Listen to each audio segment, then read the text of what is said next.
আমার এখনো মনে পড়ে ও আমাকে এত পরিমাণ থাপ্পড় দিছে, মানে একটা মেয়ের জীবনে স্মরণীয়। বাসর রাতে তখন পর্যন্ত আমি ওর নাম জানি না।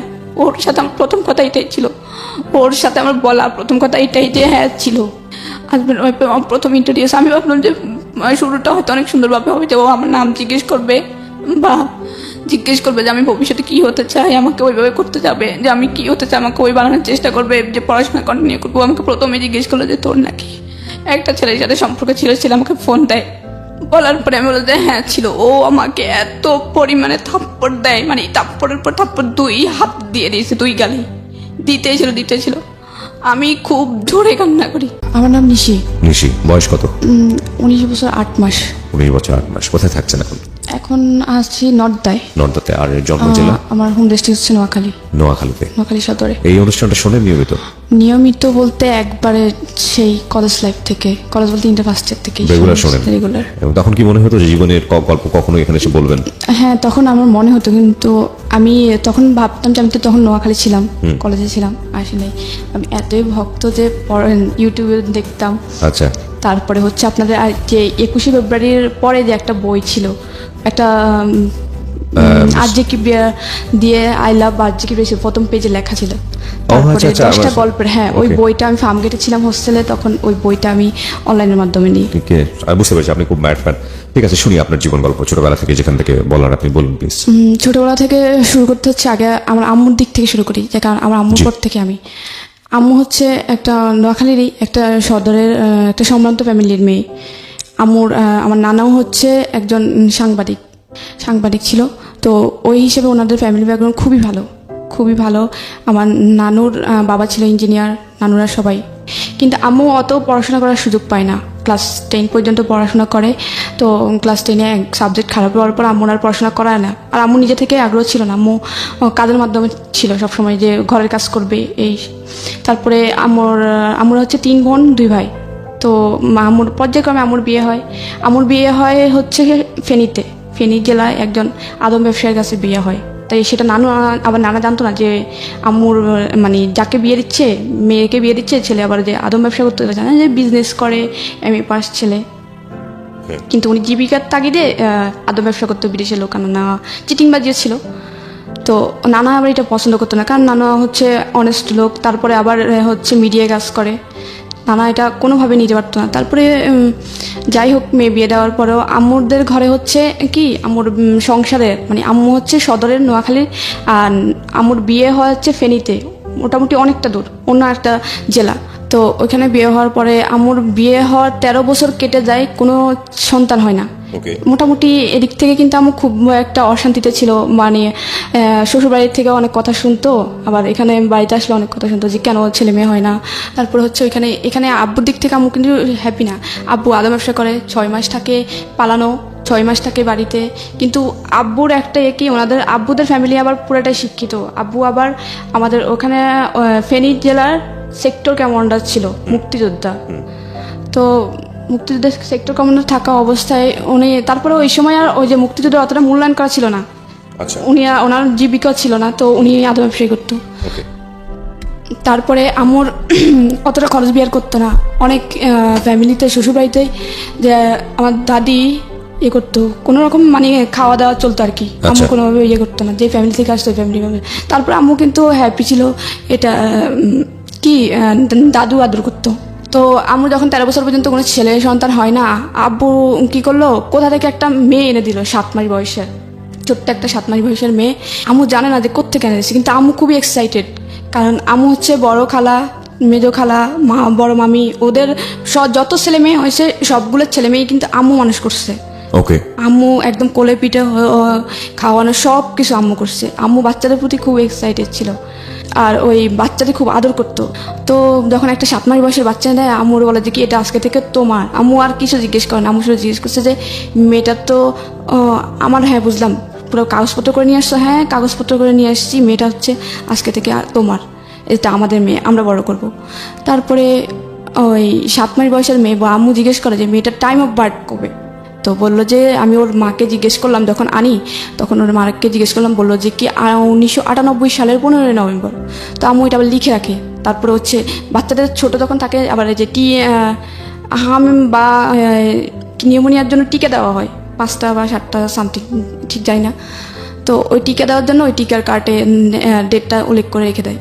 তারপরে হচ্ছে আম্মু আমাকে বড় করতে, কিন্তু আব্বু আবার দিয়ে দেয় আর খবর নেই বাচ্চার, আর খোঁজ খবর নেয় না, আবার পালানো, টাকা মেরে দেয়, এই সেই বিদেশে ও আসে, ওর টাকা মেরে দিচ্ছে, এইসব ঝামেলার ভিতরে নানা এইসব সহ্য করতে পারে না। অনেক এক পর্যায়ে ফেনী থেকে লোক নোয়াখালী সদর পর্যন্ত পৌঁছায় যায়, নানুর বাড়িতে পর্যন্ত। আচ্ছা। তো নানা খুবই অপমান হচ্ছে লোকদের কাছে। তারপর নানা বলে কি আমি এখন মেয়েকে নিয়ে নিব, আমি 13 বছর পর্যন্ত 14 বছর হয়ে গেছে, মানে 13 বছর পর্যন্ত বাচ্চা হয় না। তো আমার যেই মেয়েটাকে 7 মাস বয়সে এনে দেয় তার বয়স যখন 2.5 বছর হয়, ভাই 15 সামথিং, তখন নানা বলতেছে যে আমি আর রাখবোই না, মেয়ে নিয়ে নেবো, হয়তো ওর আদম ব্যবসা ছাড়বে, নাহলে আমার মেয়েটা আমি একবারে ডিভোর্স করে নিয়ে নেব। নানা আব্বুকে প্রেশার কিক করে যে তুমি হয়তো আদম ব্যবসা ছাড়ো, আর নাহলে আমার মেয়েকে ছাড়ো। ওকে। উনি কোনো অ্যান্সারই না দেয়। আম্মু তারপর অনেক চিঠি, এখন চিঠির যোগ ছিল, ফোন ছিল না, খুব চিঠি লিখতো। তো আব্বু কোনো চিঠিরে রিপ্লাই করতো না। আচ্ছা। তো আম্মু অনেকবার চেষ্টা করে ওনার সাথে যোগাযোগ করা, যে কোনোভাবেই যেন সংসারটা না ভাঙে। আর তখন আবার আমি মানে 2.5 বছর একটা মেয়ে আছে, মেয়ের ভরণ পোষণ। তারপরে আমি কোনোভাবে জানি এক পর্যায়ে নানা ডিভোর্স করে ফেলে। তখন আপনার বয়স 2.5 বছর? হ্যাঁ, আমার বয়স তখন 2.5 বছর। আচ্ছা। তখন নানা এক পর্যায়ে ডিভোর্স করে ফেলে।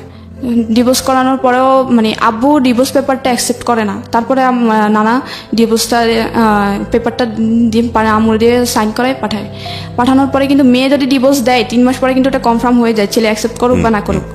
কিন্তু ছেলে যখন কোনো ছেলে যদি ডিভোর্স দেয় তখন মেয়ে সাইন করা ছাড়া ওই ডিভোর্সটা কনফার্ম হয় না।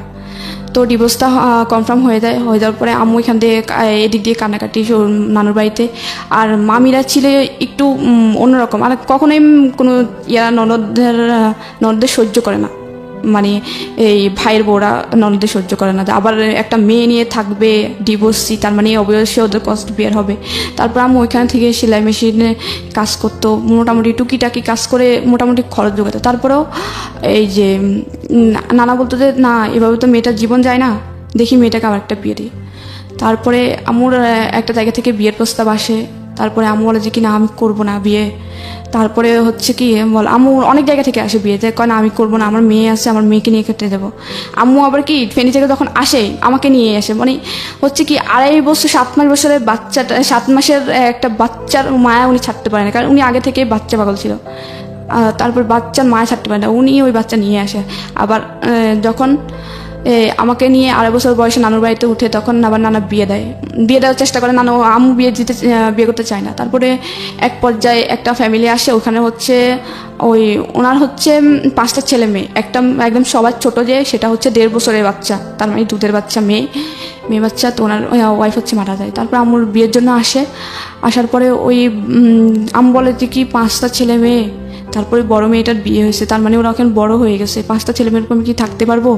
তারপর নানা বলে যে কি না, দেবো না, 5টা ছেলে মেয়ের উপরে আমার মেয়েকে দেবো না। এখানে আরও গ্রামের পরিবেশ, একবারে গ্রামের মধ্যে। নানুরা মোটামুটি নানুর বাড়িতে একটু মোটামুটি মানে পৌরসভার কাছাকাছি। তারপরে ওনারা যখন মানে একদম জেদ ধরে আছে যে ছেলেপক্ষ যে না, বিয়ে করে নিয়ে যাবে। আমার নানাদের ফ্যামিলি একটু মানে সম্ভ্রান্ত ফ্যামিলি, ভালো মেয়ে। ও মানে আশেপাশে খবর নিয়ে দেখছে যে ও নাকি বাচ্চাদের খুবই পাগল, তার মানে 5টা বাচ্চার উপর নিয়ে গেলে ওর মায়া ছাড়তে পারবে না, অবশ্যই আদর যত্ন পাবে মায়ের। তারপরে আবারও যে মেয়েটা আছে ওই মেয়েটা নিজের না, তার মানে ও নিজের অন্যের মেয়েকে এত আদর করে, তাহলে আমার 5টা বাচ্চাকেও ও নিশ্চয়ই আদর করবে। ও তারপরে ওনারা জিদ ধরে আসছে যে বিয়ে করে ছাড়ানো গেলে যাবেই না। একদম পুরা ডাইনিংয়ে একদম একটা বিকেল আসছিল, বিকেল 4টার দিকে আসছিল, আম্মুর কাছ থেকে শোনা যে একদম রাতে 11টা পর্যন্ত ওনারা ডাইনিং থেকে যায় নাই, বললো যে আমরা যাবোই না, এখান থেকে বিয়ে না করে যাব না। তারপর পরের দিন বিয়ে হয়। হ্যাঁ, আম্মুর আবার সেকেন্ড বিয়ে হয় ওই ফ্যামিলিতে 5টা ছেলেমেয়ের উপরে। তখন আপনি কোথায় ছিলেন? আমি আম্মুর সাথেই ছিলাম। আম্মু তো আমাকে ফেনী থেকে নিয়ে আসি, কারণ 5টা ছেলেমেয়ের জায়গায় এসে বিয়ে করলো, আপনাকে নিয়ে গেল ওই সংসারে নাকি? তো আম্মু ওখানে হচ্ছে কি শর্ত দেয় যে আমার একটা শর্ত আছে, শর্তটা হচ্ছে আমার মেয়েটাকে নিয়ে আমি ফেনী থেকে চলে আসছি, যদিও আমার মেয়ে না, তারপরে ওর মায়ে আমি ছাড়তে পারবো না। তারপরে বলে যে কি ওকে আমি 7 মাস বয়সে পাইছি, সে দুধের বাচ্চা, সেই দুধের বাচ্চাকে আমি 2.5 বছর পর্যন্ত করছি, আমি ওর মায়া ছাড়তে পারবো না, ওর প্রতি আমার মায়া বসে গেছে। তারপরে বলে যে না না না, আমার 5টার মধ্যে, ওনারা বলে যে তখন না না আমার 5টার মধ্যে ও একটা থাকতেই পারে, আর আমি তো জানি, আমরা তো জানি যে তুমি অনেককে বাচ্চা পাগল। তারপরে আচ্ছা ওই এগ্রিমেন্টে বিয়ে হয়। তারপরে বিয়ের পরপরই ওই বাড়িতে আম্মুকে নিয়ে যায় ওদের 5টা ছেলেমেয়ের উপরে। তখন আম্মু আমাকে ওদের সাথে কিন্তু হয় যে আম্মু যেখানে থাকবে ওনার মেয়েও সেখানে থাকবে, ওদের সাথে কিন্তু কথা হয়ে বিয়েটা হয়। তারপরে ওইকে বাড়িতে নিয়ে যাওয়া হয়। বাড়িতে নিয়ে যাওয়ার পরে মানে আমার কাছে প্রথম অবস্থায় আমাকে সে আদর, সবাই কোলে নিচ্ছে। এক পর্যায়ে আমার ওই বাড়িরই একটা কাজিন আমাকে কোলে নিচ্ছে, আমি চিনি না। তো আমাকে অনেক যাতায়াত হলো, আমি খুব জোরে ওনাকে একটা কামড় দিই, ছোটো ছিলাম 2.5 বছরের বাচ্চা, ওনাকে কামড় দিই। উনি এখনও বলে যে তুই আমাকে কামড় দিছিস। তারপরে প্রথম 3-4 দিন ভালো থাকে, এরপরে বলে যে কি তোমার মেয়ে এখানে থাকবে, তোমাদের বাড়িতে রেখে আসো, তোমার বাপের বাড়িতে থাকলে সমস্যা কি? আমি বলে যে কি তুমি তো বলছিলা যে আমি যেখানে থাকবো আমার মেয়ে ওখানে থাকবে, এখন এটা বলতেছো কি জন্যে? তখন আমার 6 মাস ওই বাড়িতে থাকার পরে ওরা মানে নানাভাবে আমাকে অনেক কথা শোনায় যে ওই মেয়ে নিয়ে আসছিস, ওই মেয়ে এখানে খাবে। তারপর ওই বাড়ির দাদি, তারপর চাচি, জেঠি, তারপরে ওই বাড়ির আমার যে সৎ ভাই বোন 5জনের মধ্যে 4জনই আমার বড়, শুধুমাত্র একটা বোন আমার ছোট। আমার ছিল তখন 2.5 বছর, ওর ছিল 1.5 বছর, 1 বছরের বড় আমি ওর। তো আর সবাই ছিল বড়। আর ওইখানের বড় আপুর বিয়ে হয়েছিল তখন, আর গ্রামে তো একটু তাড়াতাড়ি বিয়ে হয়। তো আমার ওই বাড়িতে যাওয়ার পরে বড় আপুর প্রেগনেন্ট থাকা অবস্থায় ওনার প্রথম বাচ্চাটা সিজার করার পরও মারা যায়। তারপরে আমুর তখন থেকেই শুরু হয়। ওনারা কিন্তু মানে নিচে ঠিক আছে, কিন্তু ওই যে বড় আপু ছিল, বড় আপু ওদেরকে সবসময় বোঝাতো যে এ হচ্ছে সৎ মা, যারা ছোট ছিল এ হচ্ছে সৎ মা। তারপর বড় ভাইয়া ছিল ক্লাস 7-এর, তারপরে মেজো আপু ছিল ক্লাস 6-এর, তারপরে আরেকটা ভাই ছিল আমার বড় যে, সে ছিল হচ্ছে ক্লাস 4-এর। তারপরে ওদেরকে সবসময় বোঝাতো। তো ওই বড় আপু আর বড় ভাই আম্মুর সাথে মানে অগত্য ভাষায় গালাগালি করতো কোনো কিছু হলে। আম্মুকে বলতো যে চোর, এই সেই। আম্মু বাপের বাড়িতে যাইতো না, তাহলে চুরি করবে কি জন্য? আর আম্মুর বাপের বাড়িতে মানে এই বাড়ির তুলনায় আম্মুদের বাপের বাড়িতে সম্পত্তি পায় কয়েকশো গুণ আছে বেশি, কারণ আম্মুরা অনেক সম্ভ্রান্ত। ওরা কিন্তু অতটা মোটামুটি সচ্ছল আর কি, অতটাই না। তো আমাকে সবসময় মানে অনেক তারপর বলতো যে কাজ পারে না। আম্মু হচ্ছে কি শহরের বড় হয়েছে, শহরের একটা। আম্মু কিন্তু আগে ঢাকায় ছিল, তারপরে বিয়ের আগে ওনাদের গ্রামের বাড়িতে যায়, তখন বিয়ে হয়। তারপরে আম্মু অত বেশি গ্রামের কাজ পারতো না, যে ধান সিদ্ধ করা, তারপরে চাটাই বানানো, বিয়ে শীতল পাটি বানানো, অত পারতো না। কিন্তু আম্মু তারপরেও মানায় নিছিল যে পাতা দিয়ে রান্না করা লার্কির চুলায়, তারপরে সব কিছুই মানা নিছিল। তারপরে কিছু একটু ভুল হইতো, কারণ উনি মাত্র আসছে একদম শহর থেকে, যারা ছোটবেলা থেকে ঢাকায় বড় হওয়া, ওরা কিন্তু হঠাৎ করে লাড়কি চুলায় গেলে কিন্তু অবশ্যই ওদের একটু গোলমিল হয়। এত পরিমাণ কথা ছিল। আমার জেঠি কথা শোনাইতো, দাদু কথা বলতো, কোত্থেকে আনছে নবাবের বেটি, এই সেই যা পারতো বলতো। আর আমার শুধু কাঁদতো। আর ওই ভাইয়া শুধু একটু যদি তরকারি মানে একটু হইতে দিত, বলতো যে ঝাড়ুর আগা ধরে গোড়া দিয়ে মারা উচিত, একটারে আনছে ঠিক মতো রান্না বান্না করতে পারে না, ঠিক টাইমে। উনি তো আসলে আগের মায়ের ঘরের ছিলেন। হ্যাঁ, ওনারা আম্মুর সৎ ছেলে মেয়ে। কিন্তু আম্মু কখনোই ছেলে মেয়ে কাউকে বলতো না যে ও আমার সৎ ছেলে মেয়ে, বা কেউ বুঝতে পারতো না। ইভেন এখনো পর্যন্ত কেউ জানে, মানে কাউকে না বলে কেউ বুঝতে পারে না যে ওনার সৎ ছেলে মেয়ে, যে 5টা ছেলে মেয়ে সৎ। এলাকায় মানুষের কাছে এত পরিমাণে সুনাম আমার আম্মুর, যে একমাত্র দেখা যে সৎ মা এরকম হয়, আর 5টা ছেলে মেয়েকে এতটা আপন করে নেওয়া। তারপরে হচ্ছে আমার ওইখানে যায়। তারপরে আমরা বলে যে কি আমার তখন 3 বছর হয়, 2.5 বছর থেকে আমি 6 মাস পর্যন্ত থাকি। তারপরে বলে যে অনেকভাবে প্রেশার কিক করে, আম্মু বাধ্য হয়ে অনেক অত্যাচারের মধ্যে দিয়ে আমাকে রেখেছে, আমাকে ধরে মারতো। তারপর বড় আপু আমাকে 2 দিন পর্যন্ত, মানে আমি 3 বছরে ছিলাম তখন, 2 দিন পর্যন্ত গলা চেপে ধরছিল মারার জন্য। আম্মু হঠাৎ করে দেখে ফেলছিল একদিন, আরেকদিন দেখছিল পাশের বাড়ির একটা আম্মু মানে ভাবি রাখতো, ওই ক্ষেত্রে আমাদের চাচি হতো, উনি দেখছিল। তো আমার বলতো যে 3 বছরের বাচ্চাটাকে তুমি মারতেছো কি জন্যে, একদম গলা চেপে মেরে ফেলতো। ওরা চাইতো যে এ যদি বড় হয়, এ নিশ্চয়ই আমাদের প্রত্যেকটা জিনিস সে ভাগ ধরবে। তারপরে হচ্ছে আম্মু নানা চাপের মধ্যে আমাকে দিয়ে আসে নানুর বাড়িতে। দেখতেছে মেরে ফেলার চেষ্টা করে, মারে ধরে। তারপরে আম্মু নানুর বাড়িতে দিয়ে আসে। তারপরে নানুর বাড়িতে তো ওরা আবার মামি, ওরা তো একদম সহ্য করতে পারে না। নানুর মামির বাড়িতে মানে নিজের বাড়িতে দিয়ে আসে, বাবার বাড়িতে দিয়ে আসে। নানুর সাথে কথা বলে দিয়ে আসে, বলে যে কি মেয়েটা। এদিকে আপনার ওই সেই বাবা মানে আপনার মার ফার্স্ট হাজবেন্ডের কি অবস্থা? উনি তখনও খবর নিতে যাচ্ছিল না, মানে উনি জানতো যে বিয়ে হয়ে গেছে বা এরকম কোনো কিছু কি জানতো? উনি হ্যাঁ সেটা জানতো, কিন্তু তখন আমার বাচ্চার খবর নিয়েছিল। কিন্তু আপনার খবরটা তো নেওয়া উচিত ছিল, কারণ উনি তো নিয়ে আসে পালক। হ্যাঁ, উনি নিয়ে আসে তখন, কিন্তু আমার খবর নিত না। যখন আম্মু নানুর বাড়িতে আমাকে রেখে আসে তখন একটু নেওয়ার চেষ্টা করে। আম্মুর একটা দুঃসম্পর্কের মামাতো ভাইয়ের থেকে খবর নেওয়ার চেষ্টা করতো আচ্ছা। যে মেয়েটাকে আমি নিয়ে আসতে চাই, মেয়েটা নিয়ে আসতে চাই। তা আমি বলতেছে কি আমার মেয়ে আমি নিয়ে আসছি, এত দিন হয়ে গেছে এখন কেন খবর নিতে আসছে। আচ্ছা। তখন উনি আর বলা আম্মু আর চাই না যে ও। তারপর নানুর বাড়িতে রেখে আসে, রাখার পরে ওইখানে আমি তো শুধুমাত্র আম্মুর আদর পেতাম, যদিও নানুর কারণ আমিও নানুরাও আবার ওইভাবে দেখতে যে ওটা তো আমাদের বংশের না বা আমাদের মেয়ের না, আমি শুধুমাত্র আম্মুর আদর পেতাম। তা আমি সারাক্ষণ কান্না করতাম আম্মুর থেকে আলাদা করে, বেশি একটা 3 বছরের বাচ্চা মার থেকে আলাদা করলে যা হয়, আমি সারাক্ষণ কান্না করতাম আর আম্মু আম্মু করে চিৎকার দিতাম। তারপর আমার বড় খালা আমাকে আদর করতো অনেকটা, তো বড় খালা আদর করে বড় খালার কাছে রাখতো। বড় খালা আবার নানুদের বাড়ির ভিতরে জায়গা কিনে ওনার বাড়ি করে ওনারই থাকে। তো হচ্ছে বড় খালা আমাকে ওনার কাছে রাখে, তো আমার 5 বছর পর্যন্ত হয়। হওয়ার পরে আম্মু বলে যে কি আমি থাকতে পারবো না, মেয়েটাও দিন দিন আমি বারবার অসুস্থ হই, সেন্সলেস হয়ে যায়, কান্না করতে করতে সেন্সলেস হয়ে যায় বাচ্চা থাকা অবস্থায়। তারপরে আম্মু আমার তারপরেও আন্টি অনেকভাবে রাখার কারণে আমার 5 বছর পর্যন্ত হয়। তো আম্মু বলে যে কি এবার মেয়েটাকে আমি আমার কাছে এনে রাখবো, ভর্তি করবো এখানে স্কুলে।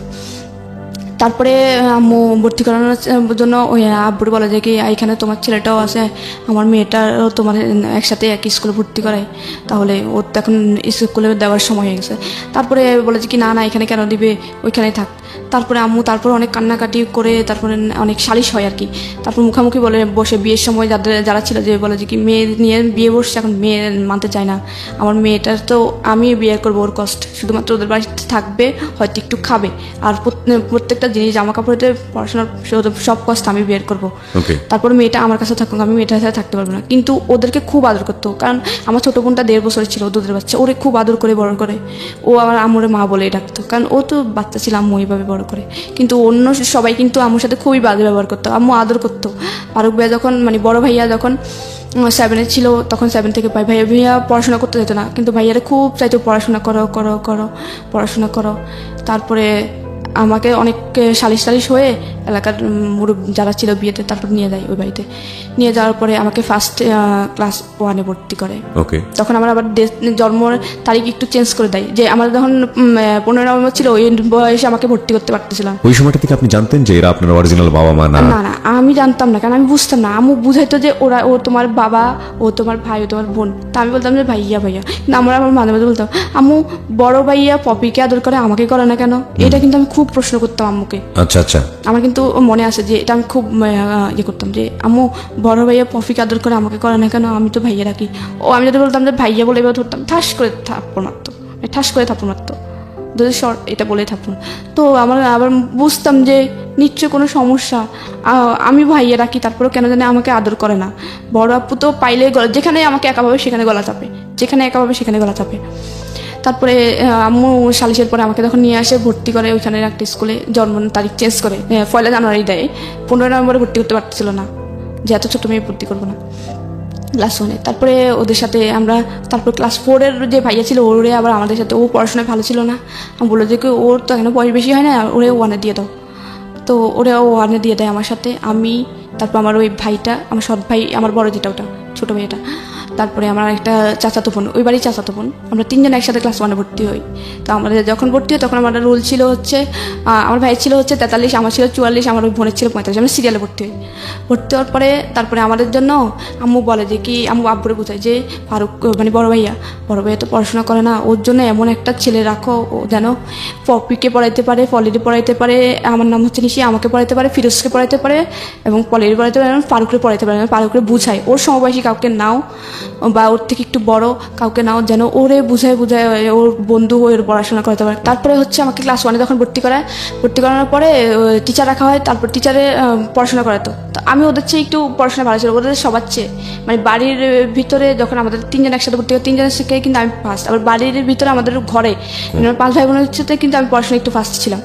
তো ক্লাস 1-এ যখন ভর্তি করানো হয় তখন আমার রোল ক্লাস 2-এ যখন উঠি, রেজাল্ট দেওয়ার পর আমার রোল 2-এ, ওদের সবার চোখ কান একদম উপরে উঠে যায় যে ওই মেয়েরে আমরা এত ইয়ে করি, ওর তো দেখা যাচ্ছে সম্ভাবনাময় যে ও বড় হলে কি যদি এরকম পড়াশোনা আগে যায় কিন্তু ও কোনো কিছুতে কিন্তু কমতি থাকবে না, কারণ ওর মা মোটামুটি কিন্তু পড়াশোনা করছে, ওরা কিন্তু ওইভাবে আগাবে। তো আমি কিন্তু শুধু আমাকে একা চেষ্টা করতো না, সবাই নিয়ে চেষ্টা করতো। তো যখন রুল 2 হয় তখন ওদের চোখ কান উপরে, তখন ওরা চিন্তা করে যে আমাকে মেরে ফেলবে যেভাবে হোক। তখন আমি আমার ভাই ছোটো ভাইয়ের সাথে খেলতেছিলাম, আমরা একসাথে পড়তাম তো এই জন্য একসাথে খেলতাম। তো মাঠের মধ্যে খেলতাম, মাঠের পাশে একটা তাল গাছ ছিল, তাল গাছের কিন্তু চারপাশে পাতাগুলো ছড়াই থাকে, মানে যে তালের যে ঢাল না পাতার যে ইয়ে থাকে ডাঁটি থাকে, ডাঁটির মধ্যে কিন্তু করাতের মতো ধার থাকে। তো এরকম ছোটো একটা তাল গাছ, তো তাল গাছের করাতগুলো দাঁড়ানো ছিল এভাবে পাখাগুলো মেলানো। তো ও এরকম গোল্লা দৌড় বলতাম আমরা গ্রামের বাসায়, তো গোল্লা দৌড় খেলছিলাম। ওই ভাইটে আগে বড় আপু শিখে দেয় যে ও খেলার সময় ও যখন তাল গাছের সাইড দিয়ে যাবে ওরা ধাক্কা মারবে যেন তাল গাছের ওইখানে পড়েও যেন 2 ভাগ হয়ে যায় একদম। তো আমি ক্লাস 2-এ তখন, আমি এখন সাদা একটা শার্ট ছিল গায়ে, তখন আমি খেলতেছিলাম, তখন তাল গাছের গোড়া দিয়ে আমি যাচ্ছিলাম, ভাই আমার পিছন দিয়ে যখন ফলো করলো যে আমি আসছি, ছোটো ভাইয়া, ও মানে খুব জোরে আমাকে ধাক্কা দেয়, আমি উপড়ে যাই গাছের ওই একদম ঠিক ও যে টার্গেট ছিল টার্গেট বরাবর, কিন্তু ধাক্কাটাও আসতে হয়ে যায় যে আমার যে একদম পুরা ভাগ হয়ে যাবে ওরকম হয় না। হয় কি আমার একদম ছাকনার নিচ দিয়ে 7-8 ইঞ্চির মতো কাটা যায়, অনেক বড়, মানে হচ্ছে এক সাইড দিয়ে পুরো অনেকটা ভাগ হয়ে যায়। আরেকটু যে প্রেশার কিক হতে আমার কিন্তু মেরুদণ্ড পর্যন্ত পৌঁছায় যেত, মেরুদণ্ড পর্যন্ত পৌঁছায় না, মেরুদণ্ড থেকে 1.5 ইঞ্চি বা 2 ইঞ্চি দূরে, অনেক ভয়ঙ্করভাবে কাটা যায়। ওই যে আমি ওইখানে এভাবে নাম জানা, ওই যে তালের যে কালো করাতগুলো থাকে ওগুলো আবার একটু নরম টাইপের থাকে, একটু মশলা দিলে আবার একটু ভাঙে, ওগুলো ভেঙে সব আমি পড়ে যাই। পরে আমি মানে হাতের ডান হাত দিয়ে ওই ছাকনাটা ধরেই চাচি আম্মা বলে ডাক দিছি চিৎকারে। ওদিন বাড়িতে কেউ ছিল না, আমি আর ভাইটাই ছিলাম। ওদের প্ল্যান ছিল যে ওরাও সবাই বাইরে যাবে, বাইরে বলতে হচ্ছে বড় আপুর শ্বশুর বাড়িতে যাবে, বড় আপুর বাচ্চা হয়ে আরেকটা সেকেন্ড বাচ্চা হয়ে মারা গেছে। তো আম্মু ওইখানে, আম্মু আপু সবাই যায় দেখতে, শুধু বাড়িতে চাচি ছিল একটা অন্য ঘরের। তো আমি চাচি আম্মা বলে ডাক দেওয়া সেন্সলেস হয়ে যায়, কারণ আমার এত পরিমাণে ব্লিডিং হচ্ছিল, কারণ খুব 7-8 ইঞ্চি কাটা যাওয়া, মানে আমি ওই ক্লাস 2-এর বাচ্চা মোটামুটি শেষ অনেকটাই। তারপরে এই কাট দিয়েই পড়ে যায়। চাচি আমা কী করে, মানে উনি কিছু বুঝতে পারতেন না, এত কাটা গেছে আর এত রক্ত দেখে উনি ওনার পুরো কাপড় খুলে ফেলে, পুরো কাপড় খুলে আমার পেঁচা। উনি বুঝতেছে না যে উনি আবার অত শিক্ষিত না, অত মানে ফার্স্ট মানে প্রাথমিক চিকিৎসা অত কিছু ধারণা নেই, কিন্তু উনি পাগল হওয়ার মতো হয়ে দেখে ভয়ে পুরো কাপড় পেঁচাচ্ছিল, প্রচুর ব্লিডিং হয়। তারপরে এখানে ওই বাড়িতে খবর দেওয়া হয়, আম্মুর দৌড়ায় আসে, তারপর হসপিটাল নেওয়া হয়। নেওয়ার পরে আম্মুর হসপিটাল নেওয়ার পরে আমার 2 দিন পরে মেবি জ্ঞান আসে, মানে অনেক কাটা ছিল, ওয়াশ টস করে।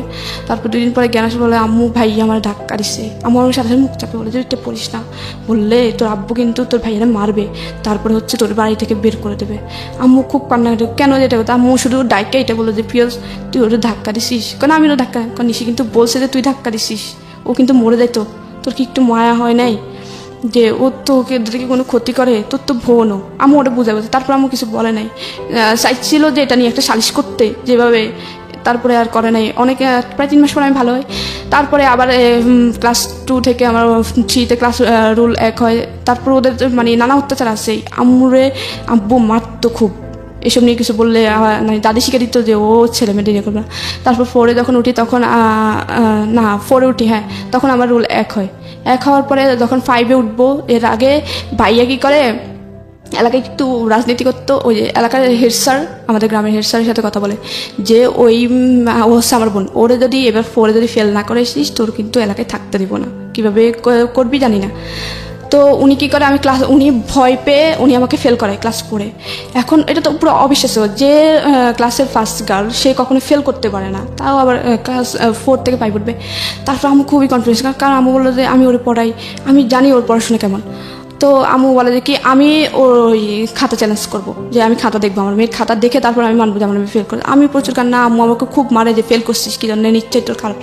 তারপর আম্মু হেড স্যারের কাছে যাই, বা আমাদের প্রধান শিক্ষক উনি স্বীকার করতে চাচ্ছিল না যে এরকম কিছু। পরে আমি বলে যে কি আমি আপনাদের স্কুল কর্তৃপক্ষের কাছে যাবো, স্কুলের মালিকের বাড়ির পাশে ছিল, ওখানে যাই। তারপরে অনেকের পরে উনি স্বীকার হয় যে আপনার ছেলে আমাকে বাধ্য করছিল, যে ফেল করার জন্য বাধ্য করছিল, উনি আমার বাড়িটারি আগুন দিবে এইসবের জন্য আমি বাধ্য হই। এটা ক্লাস 4-এ, আমি 5-এ উঠবো, আমার ফাইনালে ফেল করায়। তারপরে আম্মু বলে যে আমি খাতা দেখবো, তখন আম্মু অনেক জোরাজোরির পরে তারপরে উনি বুঝতে পারে যে আম্মু হাল ছাড়ার মেয়ে না, আর আম্মু কনফিডেন্স ছিল আমি আমার মেয়েকে পড়াই, ও ফেল করতে পারেই না। তারপরে এরপরে উঠাই, চাপে পড়ে উঠাই, তখন আমার রুল হয় না, 1 হয় না আর কি। তারপরে অনেক কারণ 1 তো দিয়ে দেয়, কারণ আবার যেটা ঘোষণা হয়ে গেছে রেজাল্ট, এটা তো আবার এডিট করতে অনেক সমস্যা, অনেক কিছু ফেস করতে হবে। তারপরে একটা 12 রুলের একটা চলে যায়, ওর জায়গায় আমাকে দেয়। তারপরে হচ্ছে আমি 6-এ উঠি, তারপর ও খুব মারামারি করতাম, আমি পড়তে দিত না, ইয়ে করতো, আম্মুকে অনেক গালাগালি করতো। অনেক অত্যাচারের মধ্যে দিয়ে, কারণ পড়াশোনা খরচ দিত না, নানুর বাড়ি থেকে আম্মু আনিয়ে দিত, তারপর সেলাই মেশিন চালা আমার খরচ বিয়ে করতো। তারপরে আমি 6-এ উঠি, 7-এ উঠি। তারপর আমার স্কুল জীবনটা খুব ভালো ছিল। আমি যখন হাই স্কুল জীবনে যাই আমার খুব ভালো লাগতো, কারণ আমি হাই স্কুলের জীবনটা স্যাররা আমার খুব আদর করতো। মোটামুটি হাই স্কুল তো অনেক স্কুল থেকে আসি একটু কন্টেস্ট হয়ে যায়, তখন আমার রুল হয় 6। তখন আমার স্যারদের আইকন থাকে আমি একটা জন্য, আমি হচ্ছে দেশাত্মবোধক গান, তারপর সাংস্কৃতিক অনুষ্ঠানে অংশগ্রহণ করতামই, দেশাত্মবোধক গানের জন্য স্যার আমাকে চিনত। দ্বিতীয়ত হচ্ছে ক্রীড়া প্রতিযোগিতার জন্য। ক্রীড়া প্রতিযোগিতা হচ্ছে আমি 100 মিটার দৌড় প্রত্যেক বছর চ্যাম্পিয়ন ছিলাম, প্রত্যেক বছর স্কুলের চ্যাম্পিয়ন। স্যার আমাকে চাইছিল যে জেলা পর্যায়ে খেলানোর জন্য, কিন্তু আম্মু মানা করছিল যে মেয়ে মানুষ দৌড়াদৌড়ি ভালো না। তারপরে গোলক নিক্ষেপ বলতো, 100 মিটার দৌড় বলতো, এসব প্লেয়ারের জন্য স্যার মানে ক্রীড়া শিক্ষক, তারপর আমার পড়া শিক্ষক, ওদের চোখে ছিলাম আমি। মোটামুটি পড়াশোনায় ছিলাম 6-7, মানে 10-এর দিকে আমার রোল দিত না। তারপর আবার কিন্তু ক্লাস 1 থেকে ক্লাস 10 পর্যন্ত আমার কোনো বেতন দিয়ে পড়তে হয় নাই, যদি ওখানে বেতন লাগে। কিন্তু আমার হচ্ছে যে মেধা তালিকা থাকার কারণে উপবৃত্তি পেতাম, ক্লাস 10 পর্যন্ত উপবৃত্তি পেতাম। তারপরে যখন আমার ভাই ছিল আমার 4 বছরের, না 4 বছর না 4 বছর বড়। তো ভাইয়ের যখন আমি ক্লাস 7-এ উঠি, আমার বাড়ির পাশে একটা নতুন বাড়ি হয়, মানে বাড়ির মেন রোডের অপোজিটে আর কি। আমাদের বাড়িটা হচ্ছে হাইওয়ে রোডের সাথে, হাইওয়ে রোডের এ পাশে হচ্ছে আমাদের বাড়ি, ওই পাশে একটা নতুন বাড়ি হয়। তো আমার ভাইয়ের সাথে একটা ফ্রেন্ড ও আমাদের বাড়িতে আসতো সবসময়। তো ও দেখতো যে আমার আম্মু খুব অত্যাচারিত হয়, আমি খুব অত্যাচারিত হয়, খুব গালাগাল করে, খুব বিয়ে করতো, অনেক কাজ করতাম। আমাদের আবার কৃষিকাজ করতো বাড়িতে। আমি মোটামুটি কৃষিকাজের সব কিছুই পারি, কারণ থাকতে থাকতে করতে করতে গায়ে পানি দিতে হয়তো, কলের অনেক নিচে পুকুর থেকে উঠে তরমুজ খেয়ে, তারপর টমেটো খেতে, বেগুন খেতে, এগুলো পানি দিতে করতাম। এটা মনে করতাম যে, আমি বলতাম যে আমাদের ক্ষেত সবাই করে, আমিও করবো। তারপর করতাম। তারপর হচ্ছে কি ওই ভাইয়ের সাথে ওর ফ্রেন্ড আসতো, ও দেখতো, ওর প্রতি কেন জানি আমার প্রতি একটু মায়া হয়ে যায় যে মেয়েটা অসহায়। ও জানতো যে আমি ওদের সৎ ভাই বোন। আমি তখন একটু বুঝি যে ওরা আমার সৎ ভাই বোন। আমি আবার এখানে একটা কথা বলি, আমার বাবার আদর কিন্তু, বাবা কিন্তু কোনো দিনও আমাকে 1 সেকেন্ডের জন্য বাবার বলে, মানে মেয়ে বলে আদর করে নাই, কখনো না। মানে অনেক সময় দেখা যেত কি আম্মু আদর করেই বসাতো, বাবা মাঝখানে, আমার ছোটো বোনটা এই পাশে, আমি এই পাশে, কারণ আমরা দুজনে ছোটো ছিলাম সবার। উনি কী করতো, মানে কিছু থেকে কিছু হয়েছে, একটা ভাত ধরে প্লেট থেকে পড়তো, ছোটো বাচ্চারা যখন খেতে যায় একটা ভাত ঠাস করে থাপ্পড় মারতো, কিন্তু নিজের মেয়ে যখন পড়তো তখন কিন্তু কিছু না, আমাকে ভাত খাওয়া অবস্থায় মারতো। তা আম্মু বলতো যে কি ভাত খাওয়া অবস্থায় কুকুরকে মারে না, তুমি আমার ছোট্ট মেয়েটার মারলা।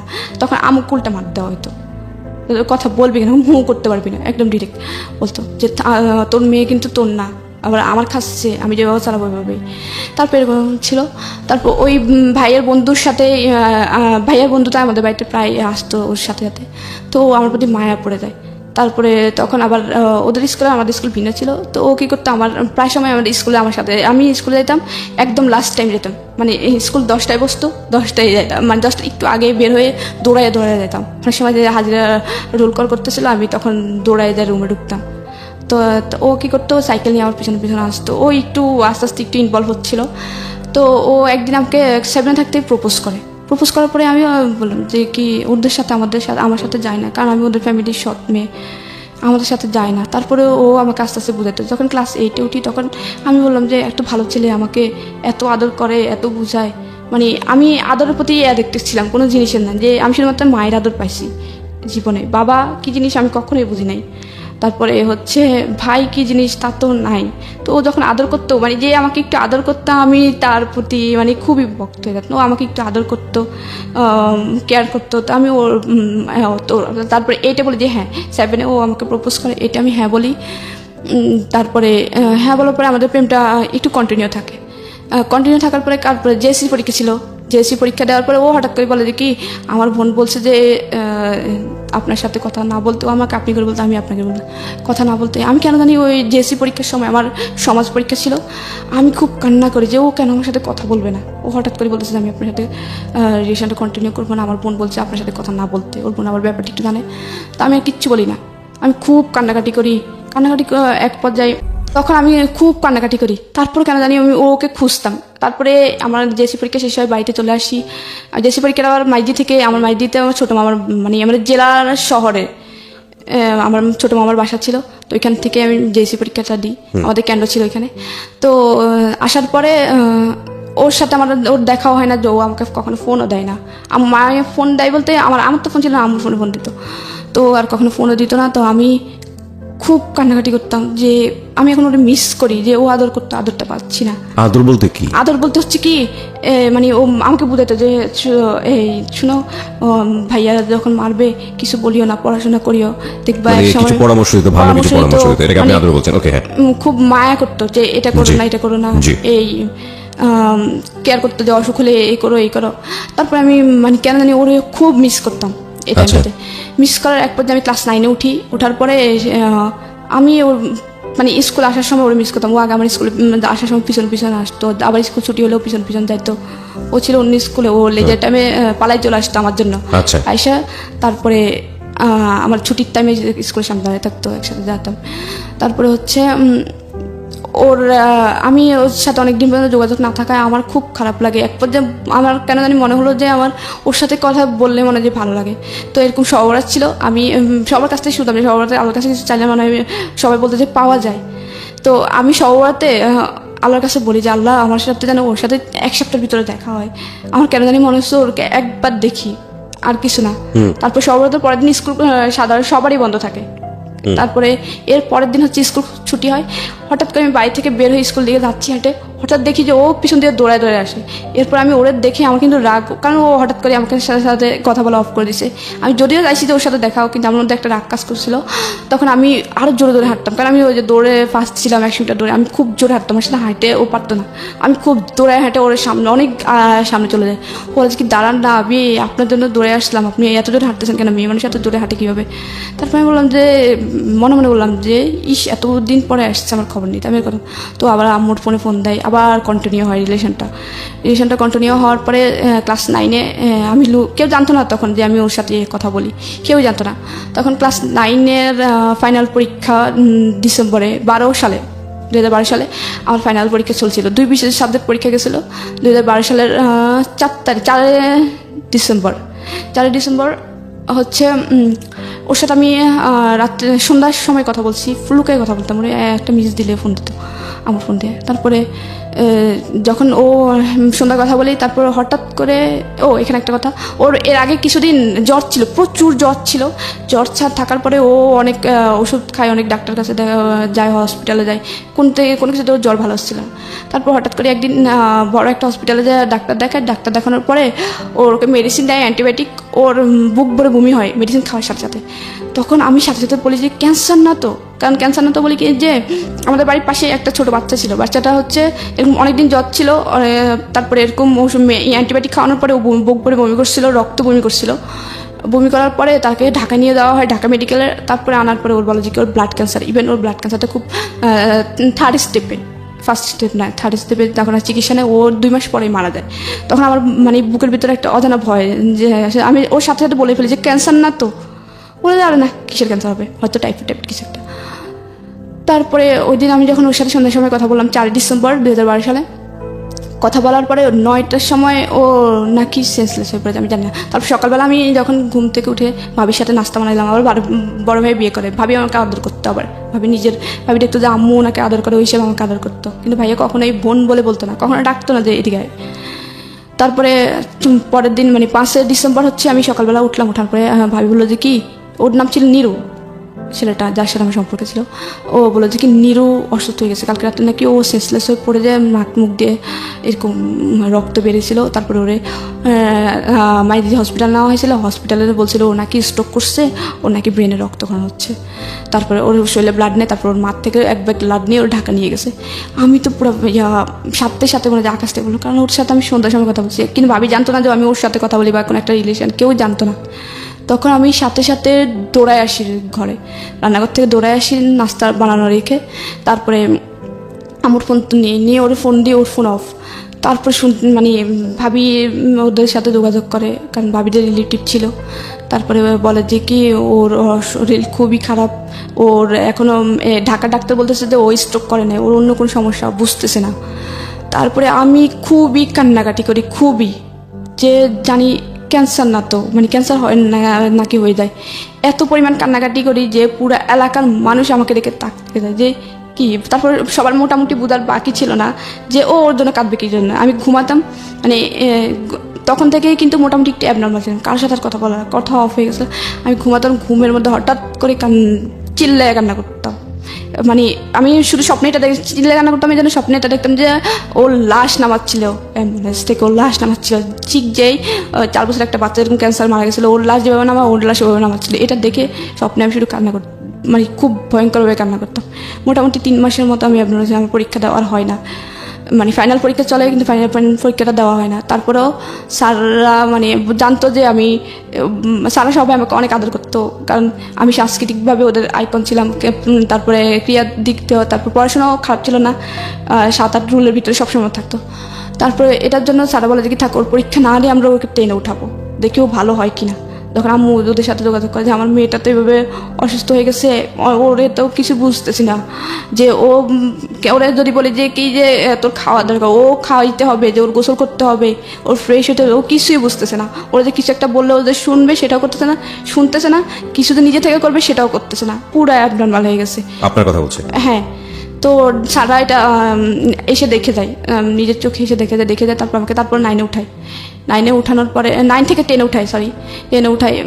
ভাবছে তারাও মানে একটা কনফিডেন্স ছিল যে ও একসময় ভালো হবে, মানে কয়েকদিনের মধ্যে খুব তাড়াতাড়ি ভালো হবে। তখন নিরুর কি অবস্থা? নিরুর অবস্থা হচ্ছে তখন 2012 সালের 4 তারিখে ও অসুস্থ হয়। তারপরে 8 তারিখে ওর অনেক রিপোর্ট করানোর পরে, ঢাকার প্রত্যেকটা ডাক্তার অনেক রিপোর্ট করানোর পরে ওর কোনো রোগ ধরতে পারছিল না। তখন হচ্ছে ক্যান্সার নির্ণয় করার জন্য হচ্ছে হাড় মেরুদণ্ড থেকে, হাড় থেকে অস্থি মধ্যে যে রস, ওই রসটা নিয়ে ওরা ইন্ডিয়াতে পাঠায়, ঢাকা মেডিকেল থেকে। ইন্ডিয়াতে পাঠানোর পরে তারপরে ওরা ইন্ডিয়া থেকে 2012 সালে 12 বলে যে ওর ব্লাড ক্যান্সার, কিন্তু ফার্স্ট স্টেপে আছে। First stage? হ্যাঁ। ওকে। কিন্তু ওর অবস্থা খুবই খারাপ। ওর এই এটা জানার পরে কি আপনার এই অবস্থা, নাকি আপনার অবস্থা আপনার মতো করে খারাপ হয়েছে? আমার অবস্থা তখন থেকে খারাপ যে আমি তো, আমার মনে কেন জানি বলছিল যে ওর ক্যান্সার, কারণ যখন ও অ্যান্টিবায়োটিক খাইছিল আরো আগে 1 সপ্তাহ আগে যখন ও অ্যান্টিবায়োটিক খাইছিল, আমি তখন মুখ দিয়ে কিন্তু ফট করে বলে ফেললাম যে ব্লাড ক্যান্সার না তো, বলেই ফেলছিলাম যে ব্লাড ক্যান্সার না তো। তখন আমি মানে আমার এটাই আপনার এই নিজের প্রতি কেয়ার না নেওয়া, নিজের যে এখন একদম হাল ছাড়া অবস্থা, এটা মূলত কেন? এটার কারণটা কি? এটার মূলত কারণটা হচ্ছে ও যখন নিরুর অবস্থা জেনে, হ্যাঁ, আমি মানে কনফার্ম ছিলাম যে ওর ব্লাড ক্যান্সার, আর ভাবতাম যে ওই যে সুপলের মতো মারা যাবে ক্যান্সার। নিরুকে নিয়ে ভাবতে ভাবতে আপনার মূলত অবস্থা। হ্যাঁ, আমি ওই যে স্বপ্ন দেখতাম আর চিল্লায় কান্না করতাম, হঠাৎ করে যা করতাম। তারপরে অ্যাবনর্মাল হওয়ার পরে আম্মু অনেক সাদাকে রিকোয়েস্ট করে আমাকে ক্লাস 10-এ উঠায়। আর এখানে 12 তারিখে ঢাকা থেকে আমি ভাবি ফোন দেয় যে আম্মুর কাছে ফোন দেয় যে নিরুর কী অবস্থা, কারণ ওর রিলেটিভ ছিল, অবশ্যই খবর নেওয়ার দরকার। পুরো এলাকার মানুষ ওর জন্য খুব কান্নাকাটি করতো, কারণ ও খুব ভালো ছিল, কারোর সাথে খারাপ ব্যবহার করতো না, খুব ভালো ছিল, নামাজ পড়তো খুব। আমার ভাইটাই সবাই, ওর বন্ধু বান্ধব ওদের এলাকায় অনেকে ছিল, ওরা সবাই যায় ওরা দেখার জন্য, ঢাকায় আসে নোয়াখালী থেকে। ওরা ছোটো ছোটো ছিল কিন্তু সবাই একসাথে আসে ঢাকায় ওরা দেখার জন্য। ওর আম্মু আব্বু এত পরিমাণে কান্না করে। আমার লাস্ট মনে আছে যে 12 তারিখে আমি একবার ফোন দিয়েছিলাম, মানে মোটামুটি কেন জানি মনে হলো যে ওরা একবার ওর আম্মুর কাছে ফোন দিই, ভাবি থেকে ওর আম্মুর নাম্বার নিয়ে। ওর আম্মু এত পরিমাণ কান্না করে, আর ক্যান্সারটা বলতে পারে না। তখন আমি মানে আর করে না, ভাবি বলে যে ক্যান্সার। আমার অবস্থা আরও খারাপ হয়। তখন ওর প্রথম কেমো দেওয়া শুরু করে, আমার অবস্থা আরও খারাপ হয়। আমি শুধু স্বপ্নে দেখতাম, আর এদিক দিয়ে আম্মুকে যা তা বলতো যে মেয়ে হয়েছে, সে হয়েছে, এখন মেয়ে পাগল হয়েছে, অন্য ছেলের জন্য অগদ্য ভাষায় আম্মুকে গালাগালি করতো, আব্বু গালাগালি করতো, আর চাচিরা যা তা কম খারাপ খারাপ কথা শোনাইতো, দাদি জেঠিরা খুব খারাপ খারাপ কথা শোনাইতো। তারপরে আমি যে এরকম কান্নাকাটি করতাম, আমাকে এর উপর ধরে বড় আপু মারতো, মেজো আপু মারতো, যে এরকম রাত্রে হঠাৎ করে কান্না করে, হঠাৎ করে চিল্লে ওঠে কান্নাকাটি করে, ঘুমাইতে পারি না, এসে ওদের বিরক্তির কারণ হয়ে দাঁড়াইলাম। তারপর ওরা আমাকে ধরে এই অবস্থায় মারতো। তা আম্মুর কাছে নিয়ে ঘুমাইতো। ও এখানে আবার কথা আছে, আব্বু যখন আমি যখন ক্লাস 4 থাকি, আব্বু আবার বিদেশে যায়, আসতে তখন যখন এই অবস্থা ছিল তখন আব্বু দেশে আসে, তখন আবার আম্মুকে মানে, কিন্তু বিদেশে থাকা অবস্থায় কখনো আমার পড়ালেখার কষ্ট বের করতো না। আমার তো পড়ালেখার কষ্ট আসতো না, বেতন লাগতো না, আমি উল্টা মুভি পেতাম। আম্মু নিজেই নানুদের থেকে আর নিজে সিরাম মেশিন দিয়ে চালাইতো। তো হচ্ছে আসে আব্বু কী করে, একটা বলে যে কি বিয়ে দিয়ে দিই মেয়েটারে, আর পড়াশোনা করার দরকার নাই। আর আমাদের বাড়িতে আগের যারা বড়াপুরা তাদেরকে কাউকে 8 পাস করতে দিত না, মানে একটা কুসংস্কার যে মেয়েরা বড় পড়াশোনা করলে খারাপ হয়ে যায়, এই সেই প্রেম টেমে জড়াবে। তারপর ওরা প্রেম টেমে জড়াইছে, কিন্তু মানে ক্লাস 8-এ বিয়ে দিয়ে দিচ্ছে, কাউকে পড়তে নেয়। আমি মাত্র 9-এ গেছি, আমি আর আমার চাচাতো বোনটা। ওই ভাইটা আর পড়াশোনা করে না, ও আমার সাথে যে পড়ছিল ক্লাস 1 থেকে। তখন আমি ক্লাস 10-এ যাই, তারপরে ক্লাস করা শুরু করি না, ক্লাস 3 মাস পর্যন্ত যায়। তারপর 3 মাস পরে নিরু সুস্থ হয়ে মানে মোটামুটি সুস্থ হয়ে 1 সপ্তাহের গ্যাপে ও বাড়িতে আসে। ডাক্তার বলে যে 1 সপ্তাহ বাড়ি থেকে ঘুরে নিয়ে আসেন। তখন ও 1 সপ্তাহ পরে যখন আসে, ও সবার থেকে শুনে বুঝতে পারে যে আমার এই অবস্থা। ও এসেই 1 ঘন্টা পরে আমার সাথে দেখা করার জন্য বাড়িতে আসে। আর সবাই ওরে দেখে সবাই বাড়িতে চলে আসে, আমাদের বাড়িতে চলে আসে। এসে ওরে দেখতেছে, মানে পুরো এলাকার সবাই ওদের বাড়িতে ভিড়, আমাদের বাড়ি ও যখন আসে সাথে সাথে। তারপরে ও যখন আমাদের বাড়িতে আসে, আবার অনেক লোক আমাদের বাড়িতে আসে ও আমাকে দেখে ওরে যখন আমি দেখি, তখন আমি অনেকটা আস্তে আস্তে ওর দেখার পর আস্তে আস্তে নর্মাল হতে শুরু করি। তারপর থেকে ওর গ্যাপে গ্যাপে ওর বাড়িতে আসতো। তখন ওর হাইট ক্যাম্প ছিল, একদম পুরো চুল পড়ে গেছিলো। ও খুব লম্বা ছিল আর ওর খুব হেলদি ছিল, ফিটনেস খুব ভালো ছিল। তার ফিটনেসের সব নষ্ট। আমি ওরে দেখে অন্যরকম মানে একদম তাকেই থাকি, কি দেখতেছি আমি তো বুঝতাম মানে। তারপরে ও আমাকে আস্তে আস্তে ওর সাথে চলে। তারপর ডাক্তার যখন আমার আম্মু যখন ডাক্তার দেখে, তারপর বললো যে কি ওর সাথে কথা বলতে দিত। ডাক্তার বলছিল যে নিরুর সাথে কথা বলতে দিও না, কারণ ও নিরুর কারণে এই অবস্থা। ওকে ও যত নিরুকে দেখবে, নিরুর কাছে থাকবে, ও তত স্বাভাবিক হবে ইনশাল্লাহ। তখন আমি ওর নিরুকে দেখার পর আস্তে আস্তে স্বাভাবিক হই। ও আসার পর থেকে ও প্রথম অবস্থায় স্বাভাবিক হয় না, 2-3 বার আসার পর আস্তে আস্তে স্বাভাবিক হয়। তারপর আবার স্কুলে যায়। তারপর ও আবার আগের মতো ওর পড়াশোনা অফ হয়ে যায়। ও তখন ক্লাস 10-এ পরীক্ষা দেওয়ার কথা ছিল, যখন ও অসুস্থ হয় ওর পড়াশোনা অফ হয়ে যায়। তো আমি আবার স্বাভাবিক হওয়ার আবার স্বাভাবিক হই। তারপরে স্কুলে যাওয়া শুরু করি। তারপর স্কুলে ও আবার আগের মতো সাইকেল নিয়ে দৌড়ে যেত। ও সাইকেল চালানো নিষেধ ছিল, তারপরে সাইকেল নিয়ে যাইতো। অনেক সময় ওর কিন্তু প্রায় সময় জ্বর থাকতো, যে ক্যান্সার রোগীদের সবসময় জ্বর থাকে, মানে ওদের গা গরম থাকে। আর ওদের জ্বর হলে ব্লাড হিমোগ্লোবিন কমতে থাকে। তখন ও তারপরে যাইতো জ্বর নিয়ে আমার সাথে স্কুলে দৌড়াইতো। ও আর স্কুলে যাইতো না। তারপরে আমি ওরা কোন ক্লাসে পড়তো তখন? ও এসএসসি দেওয়ার কথা ছিল যখন ও অসুস্থ। আর আমি তখন ক্লাস 10-এ উঠতেছি। ফাইনাল পরীক্ষা ছিল 9-এর, ফাইনাল পরীক্ষা 10-এ উঠে যাই। আমার পরীক্ষা ছাড়াই 10-এ উঠায় ছাড়া। তারপরে উঠার পরে আবার যখন ক্লাস 10-এ উঠে একটু স্বাভাবিক হই। তারপরে স্কুল ক্লাস করে স্যাররা খুব আদর করতো আমাকে। তো বলতো, আমাকে একদিন স্যার বললো যে তোমার এম ইন লাইফ কি? আমি তখন সবসময় বলতাম যে স্যার আমি আর্মি অফিসার হব। মানে সব সময় আমার ওই আর্মিদের প্রতি খুব ইন্টারেস্টিং ছিলাম। যে একটা যে আর্মি হওয়ার প্রথম কারণ হচ্ছে আইন থাকবে। আইন থাকলে তখন আমার অন্যায় প্রতিবাদ করার একটা ক্ষমতা থাকবে। যে আমার আম্মুর সাথে যে অন্যায়গুলো হয় বা আমার সাথে যেসব হয়েছে ওগুলো করতে পারবে না। অন্তত আর্মি হতে চাইতাম এই জন্যই যে যেন ভাইয়ার আর খারাপ ব্যবহার না করে। ভাইয়া হয়তো কি মুখ মানে সামান্য ব্যাপার, যে ডাইনিং টেবিলের উপর যদি শুধু পানির মগে যদি পানি না থাকতো, সাথে সাথে মগটা ভাঙতো, চেয়ারের সাথে বাড়ি মগটা ভাঙতো। আর এত নোংরা বাসায় গালি তো আম্মুকে, মানে মানুষের এগুলা বাইরের মেয়ে ছেলেকে বলে না। আর ওর তো মা, সৎ মা হোক, মা আম্মু তারপরে খুব আদর করতো, খুব কাছে টেনে। তারপরে আমি পড়াশোনা চালাই। তারপরে আমাকে বিয়ে দেওয়ার চেষ্টা করে, মানে একটা বিয়ের সমাধানে। ছেলেটা হচ্ছে তখন কি নিরু বেঁচে ছিল? হ্যাঁ, নিরু বেঁচে ছিল। তারপর নিরু মোটামুটি একটু সুস্থ। তারপরে কেমন চলতেছে, এদিক দিয়ে আমি স্কুলে যাওয়া শুরু করি। তারপর পড়াশোনা আবার কন্টিনিউ করি। আবার আমাকে বিয়ে দেওয়ার চেষ্টা করে, যে মেয়ে প্রেম টেম করে। সবাই তো জেনে গেছে যে আমার সাথে ওর সাথে সম্পর্ক। যখন অ্যাবনর্মাল হই, তখন পুরো এলাকা জুড়ে আর 3-4 গ্রাম জেনে গেছে যে আমার সাথে ওর সম্পর্ক আছে অ্যাবনর্মাল হওয়ার পর থেকে। তখন আমাকে বিয়ে দেওয়ার চেষ্টা করে আব্বুরা। আমার বড় আপু আমাদের একটা বিয়ে সমাধানে। তো ছেলেটা আগে একটা বিয়ে করছে, তখন আমি ক্লাস 10-এ পড়ি। আগে একটা বিয়ে করছে, সে বোর চলে গেছে। তারপর আমাকে বিয়ে দেওয়ার চেষ্টা করে। আমি বলে যে কি ওই ছেলের বয়স বেশি। তারপর আবার ও বিয়ে করছে, আমার অবিবাহিত মেয়ে কেন আমি এরকম বিবাহিত ছেলের কাছে বিয়ে দেবো? তারপরে আবার ছেলেটা হচ্ছে খুলনা নোয়াখালী থেকে বহুত দূর। আমি বলে যে কি এত দূর আমি মেয়েকে বিয়ে দেবো আশেপাশে, যেন আমি যা দেখতে পারি। কারণ ওর আর কেউ নেই, একমাত্র আমি। যে একটা ভাই থাকলে আমি দূরে বিয়ে দিতাম, ভাই যায় দেখতো। বাবা থাকলে বাবার যায় দেখতো, ওইভাবে বিয়ে দিতাম। তারপর অনেক কষ্ট বিয়েটা আম্মু ক্যান্সেল করে। ওটার পরে আম্মুকে অনেক খারাপ ব্যবহার করে। আর আম্মু যখন আমি একটু সুস্থ হই, তখন থেকে আম্মু আমার হাতে ফোন দেখতো, আম্মু আমাকে ধরেই মারতো। আম্মু চাইতেন আমি নিরুর সাথে কথা বলি, কিন্তু আম্মু নিজেই নিরুর জন্য কোরআন খতম করায়। তারপরে অনেক নামাজ পড়ে, নফল নামাজ পড়ে নিরুর জন্য, যেন নিরু সুস্থ। নিরুকে আম্মু খুব আদর করতো। তারপরে কিন্তু আম্মু চাইতো না যে আমি নিরুর সাথে রিলেশন রাখি। আম্মু আমাকে সবসময় ভালো রাখতো, যেন আমি ওরে কোনোভাবে ফোন না দিই। তো নিরু আমার পাশাপাশি যাইতো স্কুলে। তো আমার এলাকায় আমার ওই ভাইটা পুরো দিয়ে রেখেছে যেন আমাকে কোনোভাবে নিরুর আশেপাশে দেখলে বা নিরু আমার আশেপাশে থাকলে যেন ভাইয়াকে ইনফর্ম করে। আর ভাইয়া ওই এলাকায় একটু রাজনীতিতে প্রভাবশালী ছিল, তো আশেপাশে দিয়ে মানে আমি রাস্তা দিয়ে গেলে যদি কোনোভাবে দেখতো নিরু আমার পাশে এসে বাড়িতে খবর চলে যেত।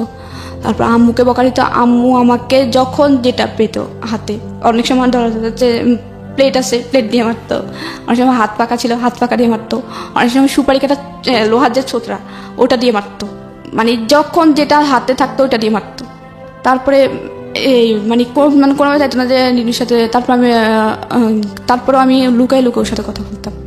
বিদেশ থেকে আব্বু ফোন দিয়ে আম্মুকে খুব গালাগালি করে, তোর মেয়ে মান সম্মান ডুবাবে এই সেই অনেক গালাগালি করে, তো বলে যে কি বিয়ে দিয়ে দেবো আর পড়াশোনা করার দরকার নেই, টেস্ট পরীক্ষা দিতে দিবে না। আমি আম্মুকে ঠিক পরীক্ষা 4 দিন আগে বলে আম্মু শুধুমাত্র আমাকে মেট্রিকটা পড়তে দাও, তাহলে অন্তত আমি নিজের খরচটা চালাতে পারবো। যদি কোনো তোমার মতো হইলো যেন আমার ফ্যামিলিতে নিজের ফ্যামিলিতে দেখতে পারি, বিয়ে হোক, হ্যাঁ বিয়ের পরে যেন আমি আমার শ্বশুর বাড়িতে যেয়ে যেন আমার ফ্যামিলি দেখতে পারি। তারপরে অনেক কষ্টে আমাকে রাজি করে টেস্ট পরীক্ষার জন্য রাজি করে, তারপরে টেস্ট পরীক্ষা দিই। তারপরে হচ্ছে এর 1 মাস আগে কিন্তু আমার পরীক্ষা অপারেশন অফ করে দেয়। তারপরে টেস্ট পরীক্ষাতে 4টা মেয়ে অ্যালাউ হয় শুধুমাত্র, মানে অল বিশেষ পাশ করে 4টা মেয়ে আর ছেলে 6টা 10টা। তো ওইখানে 4 জনের ভিতরে আমি 2 ছিলাম। তারপরে আম্মু খুশি হয়, তারপরে আমি বলে যে কিনা আমার মেয়েকে আমি পরীক্ষা দেওয়া হবে, ও টাকা না দিলে আমি বাপের বাড়ি থেকে এনে দেওয়াবো। তারপরে আমার ফাইনাল পরীক্ষার জন্য ফর্ম ফিল আপের জন্য টাকা দিবে না, তোর মেয়ে কীভাবে পড়বে আমি জানি না, টাকা পয়সা আমি দেবো না। আমি বলেছি কি সারা বছর তো দাও না, এখন তো একটু টাকা বেশি লাগতেছে ফর্ম ফিল আপ, ওটা একটু দাও, সারা বছর তো মেয়েটার বেতন লাগে নাই, কোনো কিছু লাগে নাই। তারপরে দিবেই না, বলে যে কি তোমার মেয়ে তুমি বিয়ে দিয়ে দাও, পড়াশোনা করানো লাগবে না। তারপর আম্মু বড় মামা থেকে ছোটো মামা থেকে নানু থেকে চেয়ে এনে তারপরে আমার ফর্ম ফিল আপ করায় তারপরে পরীক্ষার জন্য আমি প্রস্তুতি নিই।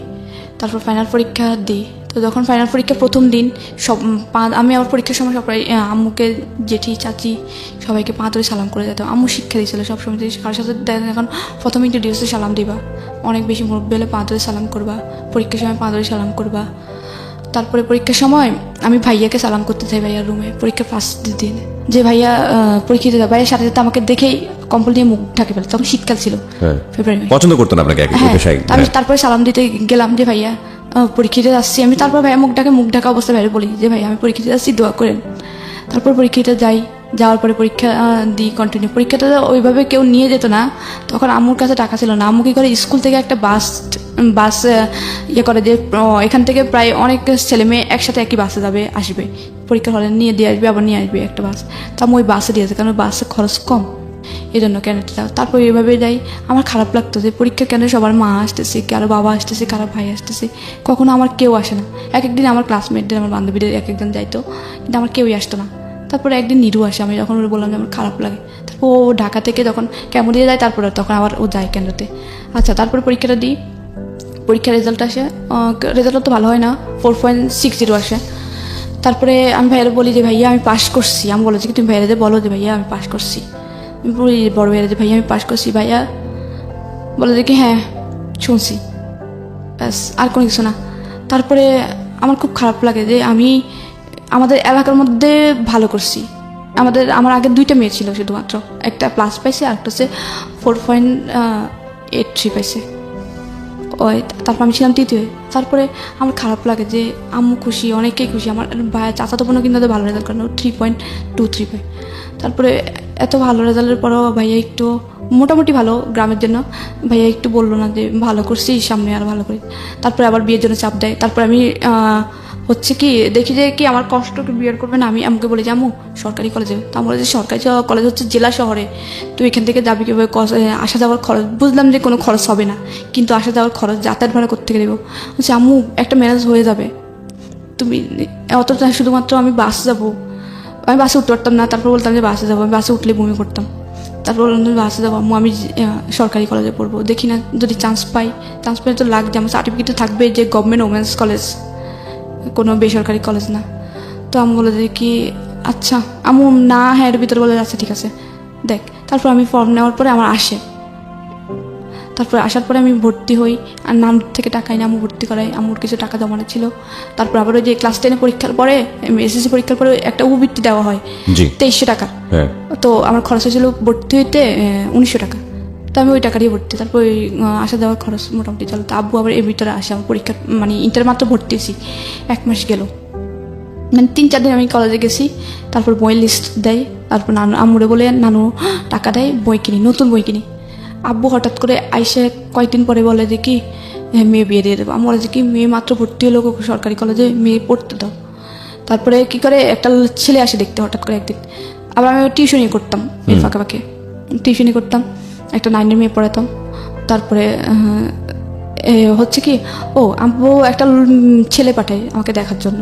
তো আমি যেভাবে ছিলাম ওই অবস্থায় ছেলেটা দেখে, ছেলেটা পছন্দ করে। তারপরে হচ্ছে কি গ্রামের মেয়েদের মুখ দেখলে টাকা দিয়ে দেখে, তারপরে হচ্ছে মানে কনে দেখতে হলে তারপর হচ্ছে ওই ছেলেটা আমাকে 500 টাকা দিয়ে যায়। তো আমি কিছু বলি না, আমি যে ভাবির কাছে দিই টাকাটা, ভাবির কাছে দেওয়ার পরে ভাবি টাকাটা রাখে। তারপরে আমি ভাবি আমি বিয়ে করবো না, ছেলেটা আমার পছন্দ হয় না, ছেলেটা পড়াশোনা করে নাই, আমি বিয়ে করবো না। তো ভাবি বলে যে ছেলেটা হচ্ছে আনসার বাহিনীতে চাকরি করে, আনসার ক্লাস 10 পর্যন্ত পড়ছে, মেট্রিক পাস করছে, কিছু হবে না, দেখলে তার বিয়ে হয় না, দেখছে। তো আজকে দেখতে আসছে, এর পরের দিন আব্বু নাকি ওদের সাথে কথা বলতে গেছে, ওরা নাকি ডাকছে কথা বলার জন্য। তো এর পরের দিন যেদিন দেখতেছি, এর পরের দিন রাত্রে 11টার সময় আমি ঘুমাই গেছিলাম। পরের দিন আমার কলেজ ছিল জন্য ঈদের 3 দিন পরে, কোরবানি ঈদের 3 দিন পরে। তারপরে হচ্ছে আমাকে রাত্রে 11টার সময় ঘুম থেকে উঠায় আম্মু রুমে নেয়, নেওয়ার পরে আমি ঘুম চোখে মানে চোখ ডলতে আমার কাছে যায়, যে আম্মু কি হয়েছে, আব্বু ডাকছিল, হ্যাঁ। তারপরে বলতেছে কালকে থেকে কলেজে যাওয়ার দরকার নেই, পরশুদিন তোমার বিয়ে। আমি তো মানে ঘুম চোখে মানে চোখ ডলতেছি, ভাবতেছি ঘুমের ঘরে কিছু স্বপ্ন দেখতেছি নাকি উল্টাপাল্টা। এরপর আমি ঢুলতেছি, মানে ঘুমের মানে পিলার ধরে ঢুলতেছি, মানে ঘুম পড়ে যাবো অবস্থায়। তারপরে আমাকে মেজা ধরে চাকরি মারার পরে মানে একটা মোটামুটি ঘুমটা একটু ছাড়ে, ধরে হাত ধরে চাকরি দেয়, যে তোর কি বলছিস শুনতেছিস। তারপরে আমি বললাম যে কি হচ্ছে। তো বলে যে কালকে থেকে কলেজে যাওয়ার দরকার নাই, পরশুদিন তোর বিয়ে। আমার কার সাথে? কালকে যে ছেলেটা দেখতে, আচ্ছা না ওটা আমি বিয়ে করবো না, ও পড়াশোনা করে নাই, ওই ছেলে উল্টাপাল্টা প্রশ্ন করে আমাকে, মানে বলতেছে যে আমার নাম লিখতে, এই যোগে কেউ নাম লিখতে বলে। তাছাড়া ছেলেকে আমি যখন বললাম যে আমি গভর্নমেন্ট ওমেন্স কলেজে পড়ি, তো গভর্নমেন্ট ওমেন্স কলেজে কি আমার চেহারা দেখে ভর্তি করেছে? আমি ডিগ্রি বললাম যে চেহারা দেখে ভর্তি করেছে, যে আমি নাম লিখতে পারবো না, আমার ঠিকানা লিখতে পারবো না, আমাকে আমার নাম ঠিকানা লেখাইছে ওই ছেলে, আমি ছেলের বিয়ে করবো না, কারণ ওর মধ্যে মিনিমাম কমন সেন্স নেই। তো বলো যে কে এত কমন সেন্স খোঁজা লাগবে না, এই মুহূর্তে যেটা বলছি সেটা মাথায় ঢুকে নাও, আর তুমি এটার জন্য প্রস্তুত থাকো, কালকে থেকে কলেজে যাওয়া লাগবে না, কালকে তোমার গায়ে হলুদ, পরশুদিন তোমার বিয়ে। আচ্ছা আমি বিয়ে করবো না, বিয়ে না করলে এই মুহূর্তে তোর মাকে ডিভোর্স দিব, এই মুহূর্তে এখনই তোর মাকে নিয়ে যেদিকে 2 চোখ যায় তুই বের হয়ে যাবি।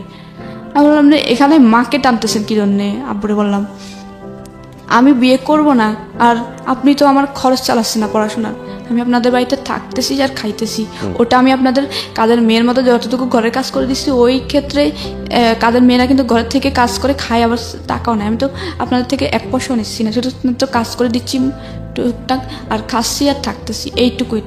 তো পড়াশোনার খরচটা তো চালাচ্ছেন না, তো পড়াশোনাটা করতে দেন।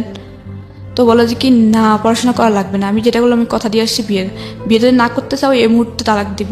ইভেন উনি তালাকের কাগজ প্রিন্ট করে নিয়ে আসে, এতটাই ক্রেজি ছিল, তালাকের মানে লিখে প্রিন্ট করে নিয়ে আসে, যে দলিল থাকে একটা 100 টাকা 150 টাকার দলিল, একটা 100 টাকার দলিল, ওই দলিল প্রিন্ট করে দলিলটা পড়ো, এই মুহূর্তে আমি সাইন করে তোমার মাকে তালাক দেবো, যদি বিয়ের জন্য প্রস্তুত তুমি রাজি না হও।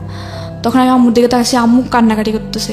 তখন আমি যখন ইন্টার ফার্স্ট ইয়ার পড়ি মোটামুটি বুঝি যে মার এ বয়সে তালাক মানে কি, মানে মান সম্মান পুরোটাই যাবে। তখন আমি অনেক চাপের মুখে পড়ে আম্মুর দিকে তাকাই, তখন 11টা থেকে রাত 2টা পর্যন্ত আমি অনেক কান্না করি। এরপরে আম্মু অনেক বুঝে বলে দিকে থাকবে, এজন্য পুরো রাজি হয়ে যা। তারপরে আমি বলছি আচ্ছা মা তোমার যা ইচ্ছা তুমি তাই করো। তারপরে আমি শুধুমাত্র আম্মুর ডিভোর্সটা ঠেকানোর জন্য বিয়েতে রাজি হই। আর নীরুকে ফোন দিই যে আমাকে এভাবে বিয়ে দিয়ে দিচ্ছে, এভাবে। আমি ছেলের নাম জানি না, কিন্তু ছেলেটা হচ্ছে শান্তিনগর, মানে পাশের গ্রামের শান্তিনগরের ছেলেটা। আমি জানি না যে ছেলেটার নাম কি, কোন বাড়ির কি, কিচ্ছু জানি না। তারপরে নীরু এরপরের দিন সকালবেলা ওই ছেলের কীভাবে যেন খোঁজ নেয়, নিয়ে ওর ছেলেকে ফোন দিয়ে বলে যে ভাইয়া আপনি যে মেয়েটাকে বিয়ে করতে যাচ্ছেন ওর সাথে আমার সম্পর্ক আছে, প্লিজ ভাইয়া আমি অসুস্থ মানুষ, ওকে আপনি বিয়ে করেন না, ও আমাকে ছাড়া বাঁচবে না, ও অলরেডি একবার অ্যাবনর্মাল হয়েছিল, আর আমি ওকে ছাড়া বাঁচবো না, আল্লাহ মনে হয় আমাকে ওর জন্যই বাঁচা রাখছে। তারপরে ওর মানে আমার হাজব্যান্ড তার সাথে বিয়ে, ওর নাম ছিল বেলাল। তারপরে আমি বিয়ের পরে জানলাম আর কি ওর নাম যে বেলাল। তারপরে ও ও বলে যে কি আচ্ছা রাখেন ফোন, তারপরে রেখে দিয়েছে। তারপরে খুব গর্ভভাবে বিয়ে হয়। বিয়ের সময় ছেলে পক্ষ থেকে শুধুমাত্র আমাকে একটা নাকের ফুল দিয়েছিল। নাকের ফুলটা তাও আমার হাজব্যান্ডের বোনের, বড় বোনের নাকের ফুল এনে আমাকে দিয়ে ওইটুকু দিয়ে বিয়ে, আর কোনো অলংকার দেওয়া হয় নাই। শুধুমাত্র 2টা শাড়ি দিছিল, 2টা শাড়ি দিছিল ওইটাই। তারপরে আমি বলি যে আম্মু আবার এটা বলছিলাম যে আম্মু আমি বিয়ে করতে পারি এক সপ্তাহে, বিয়ের পরে ছেলে যেন আমাকে পড়াশোনা করায়।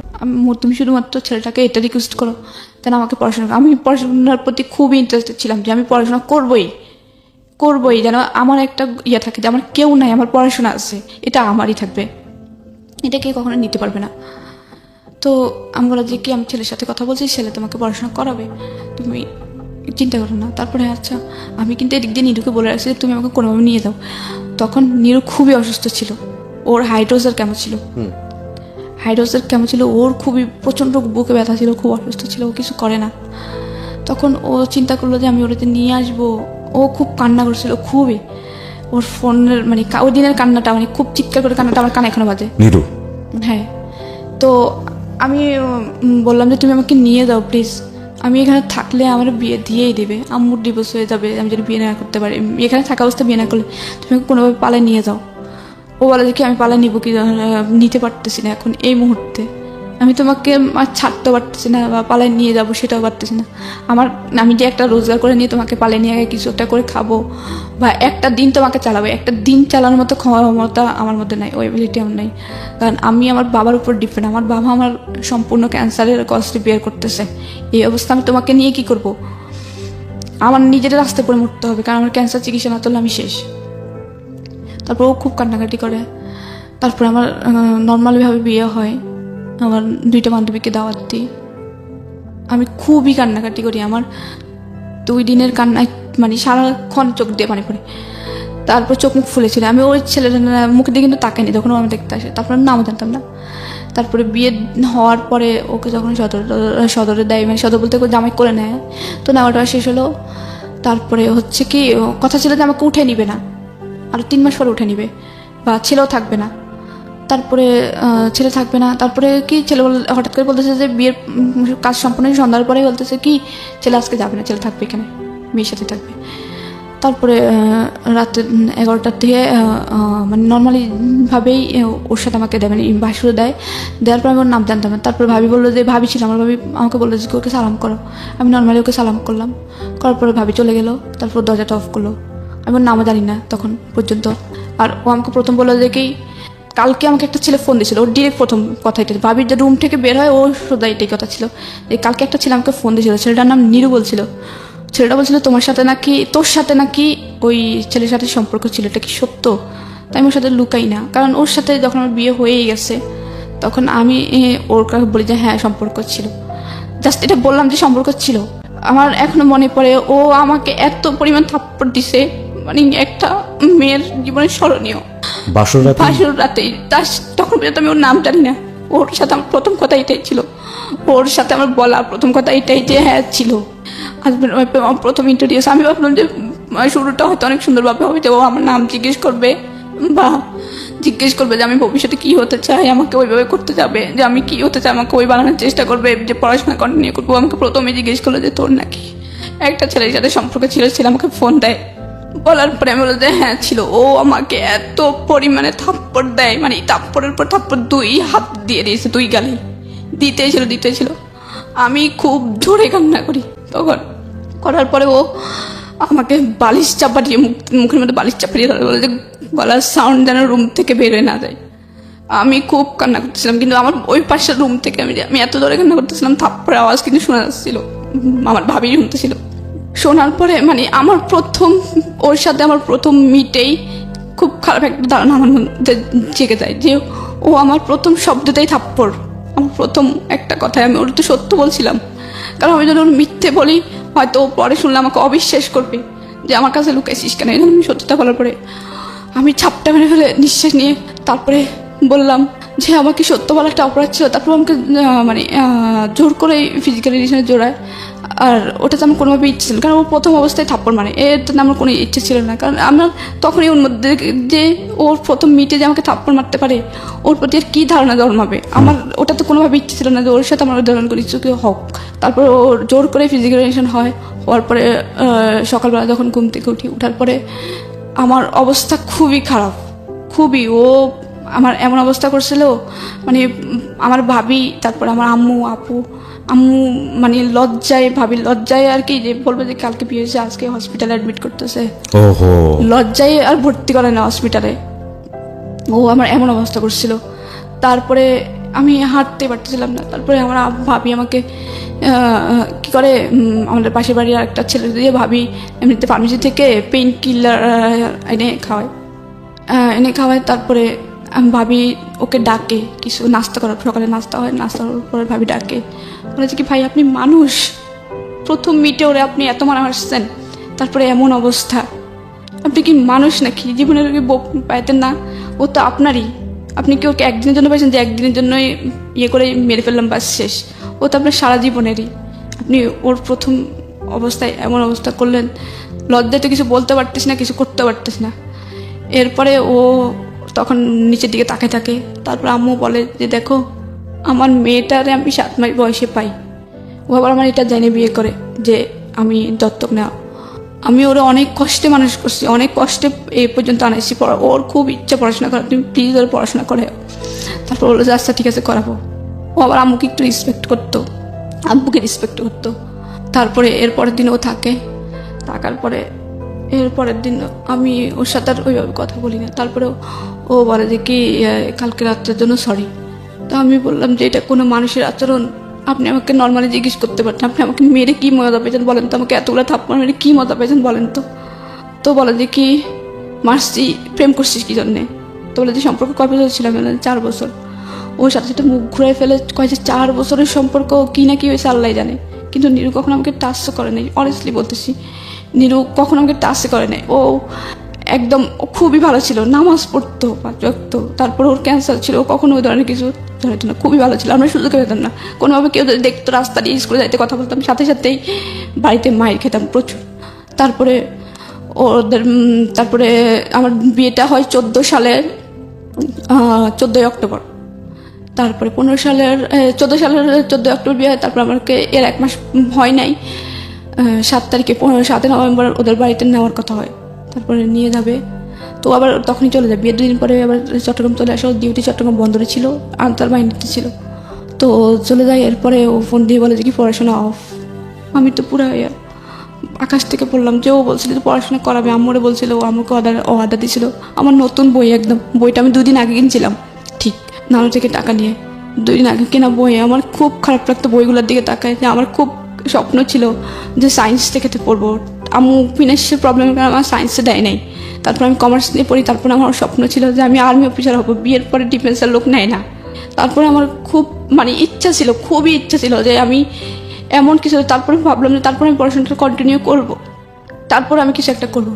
তারপর আমার পড়াশোনাটা অফ করে দেয়। অফ করার পরে আমার ফোনে বলে যে কেউ পড়াশোনা অফ, আমাকে ফোন দেয় না, আম্মুর ফোন দিয়ে কথা বলতাম। তারপরে হচ্ছে কি ওদের বাড়িতে নিয়ে যাওয়ার পরে আমি কিন্তু কখনো ধান সিদ্ধ করি নাই। আমাদের ধান সিদ্ধ করতাম, আমাদের ধান হয়তো অনেক বাড়িতে, কিন্তু ধানগুলো বিক্রি করে দিত, বিক্রি করে দিয়ে চাল কিনে আনতো। তারপর ওদের বাড়িতে যাওয়ার পরে ওর হচ্ছে 3 ভাই, ও হচ্ছে সবার ছোট, ওর মা বাবা খুবই বৃদ্ধ ছিল। তো আমি ওদের বাড়িতে যাওয়ার পরে আমি নিয়ে নিলাম যে আমার তো ওরাই ফ্যামিলি। তারপরে আমি ওর সাথে কিন্তু আমার ভালো আন্ডারস্ট্যান্ডিং ছিল না, আমার কষ্ট কোনো কিছু আমি ওর সাথে শেয়ার করতাম না, কারণ আমাকে কথায় কথায় মারতো, খারাপ ব্যবহার করতো, বলতো যে তোর বয়ফ্রেন্ডের সাথে কী না কী হয়েছে, ওই সেই বাজে কথা বলতো। আমি কখনোই আমার কোনো আনন্দ, কোনো কষ্ট ওর সাথে শেয়ার করতাম না। আচ্ছা, খুব স্বাভাবিক সেটা। হ্যাঁ, কারণ ওর প্রথম দিনে ওর মায়েরটা আমার মনে আছে, ওর প্রথম দিনে ওর প্রতি আমার খারাপ ধারণা, একটা ঘৃণা। তারপরে ওদের বাড়িতে যখন নিয়ে যায়, যখন প্রথম দিন যায়, প্রথম দিনের পর থেকে কোনো দিন আমার শ্বশুর শাশুড়ির একটা কাপড় কেউ ধুইতে পারে না, আমি ধুইছিলাম সব সময় যতদিন ছিলাম। আমরা সংসার জীবন ছিল অনলি 6 মাসের, তো যখন আমি ওদের বাড়িতে যাই তখন এত পরিমাণ কাজ আমার উপর চাপাই দিছে, এত পরিমাণ, আমি জীবনে এত কাজ করছি, এত কাজ, একা একটা সংসার সামলানো, তারপর বড় যার হচ্ছে 5টা ছেলে মেয়ে, ছোট যার হচ্ছে 3টা ছেলে মেয়ে, 8টা ছেলে মেয়ে, সকালে উঠে ওদের 8 জনের জন্য রুটি, আমার শ্বশুর শাশুড়ির জন্য রুটি, এতগুলো রুটি বানাইতে আমি পুরো পড়ে যেতাম, মানে বানাইতে আমার পুরো টায়ার্ড হয়ে যেতাম, কারণ খালি পেটে এত রুটি বানানো যায় না। সকালে ঘুম থেকে সেই ভোরবেলা উঠেই এত কাজ করার পরে যখন মানে একটু খাওয়ার টাইমে তো তখন মানে আমি খাবো সবার লাস্টে, তখন বলতো যে কেউ যদি এসে জিজ্ঞেস করতো যে বউ যে সকাল থেকে ধর নতুন বউ অনেকে দেখতে আসতো, তখন বলতো যে কি বউ সকাল থেকে কাজ করতেছে, নাস্তা খাইছো? তো আমার শাশুড়ি বলতো যে সকাল থেকে এখনো কোনো কাজে হয় নাই, কাজ না করলে কি খিদা লাগে? সকাল থেকে উঠে ঘর ঝাড়ু দেওয়া, উঠান ঝাড়ু দেওয়া, গ্রামের পরিবেশ, তারপরে হচ্ছে প্লেট বাটি হাঁড়ি পাতিল এগুলো ধোয়া, তারপরে হচ্ছে সকালে যে ফ্রেশ পানি থাকে পানি উঠানো পুকুর থেকে, তারপরে হচ্ছে রুটি বানানো, না তারপরে ভাজি টাজি বানানো। এরপরে আমার শাশুড়ি বলতে যে সকাল থেকে এখনো কোনো কাজে হয় নাই, কাজ না করলে কি খিদা লাগে? এখনো খাওয়ার সময় হয় নাই। আমার মানে ওই জিনিসটা খারাপও লাগতো, আবার হাসিও পেতাম যে লাইক জোক, আর যে কাজ না করলে নাকি খিদা লাগে না। তারপরে হচ্ছে সকাল থেকে এত কাজ হয়েছে, তারপর বলতেছে না এত খাওয়ার এত পরিমাণ কষ্ট দিয়েছে, মানে ছোট্ট একটা রুটিও নিতে, রুটির ভাগ করে অর্ধেকটা দিতে আমার খুব খারাপ লাগে, কারণ যখন অনেক বেশি পরিশ্রম হয় তখন খাবারটা ডিপেন্ড করে, খাবারটা অনেক তাড়াতাড়ি একটু তাড়াতাড়ি খিদা লাগে, কিন্তু খাবারটা দেখুন টাইম মতোই খাইতে বলতাম। আমার না দেওয়া ছাড়া আমার একটা ছোটোবেলা থেকে অভ্যাস যে আমাকে কেউ বেড়ে না দিলে আমি নিজের হাত দিয়ে কোনো খাবার নিয়ে খাই না। ওই তখন আমি নিজে থেকে আমার আম্মু শৃঙ্খলা শিখেছিল ওই বাড়িতে থাকা অবস্থায়। আমার বলতো যে কি তোমার ভাবি যখন বেড়ে দিবে তখন খাবা, বা আমি বেড়ে দিলে তারপরে খাবা, নিজের হাত দিয়ে খাবা না। তো ওই থেকে যখন ওই শ্বশুর বাড়িতে তখন আমি শাশুড়ি দেওয়া চা খেতাম, তো তারপরে আমি সব কিছু রান্না করলাম।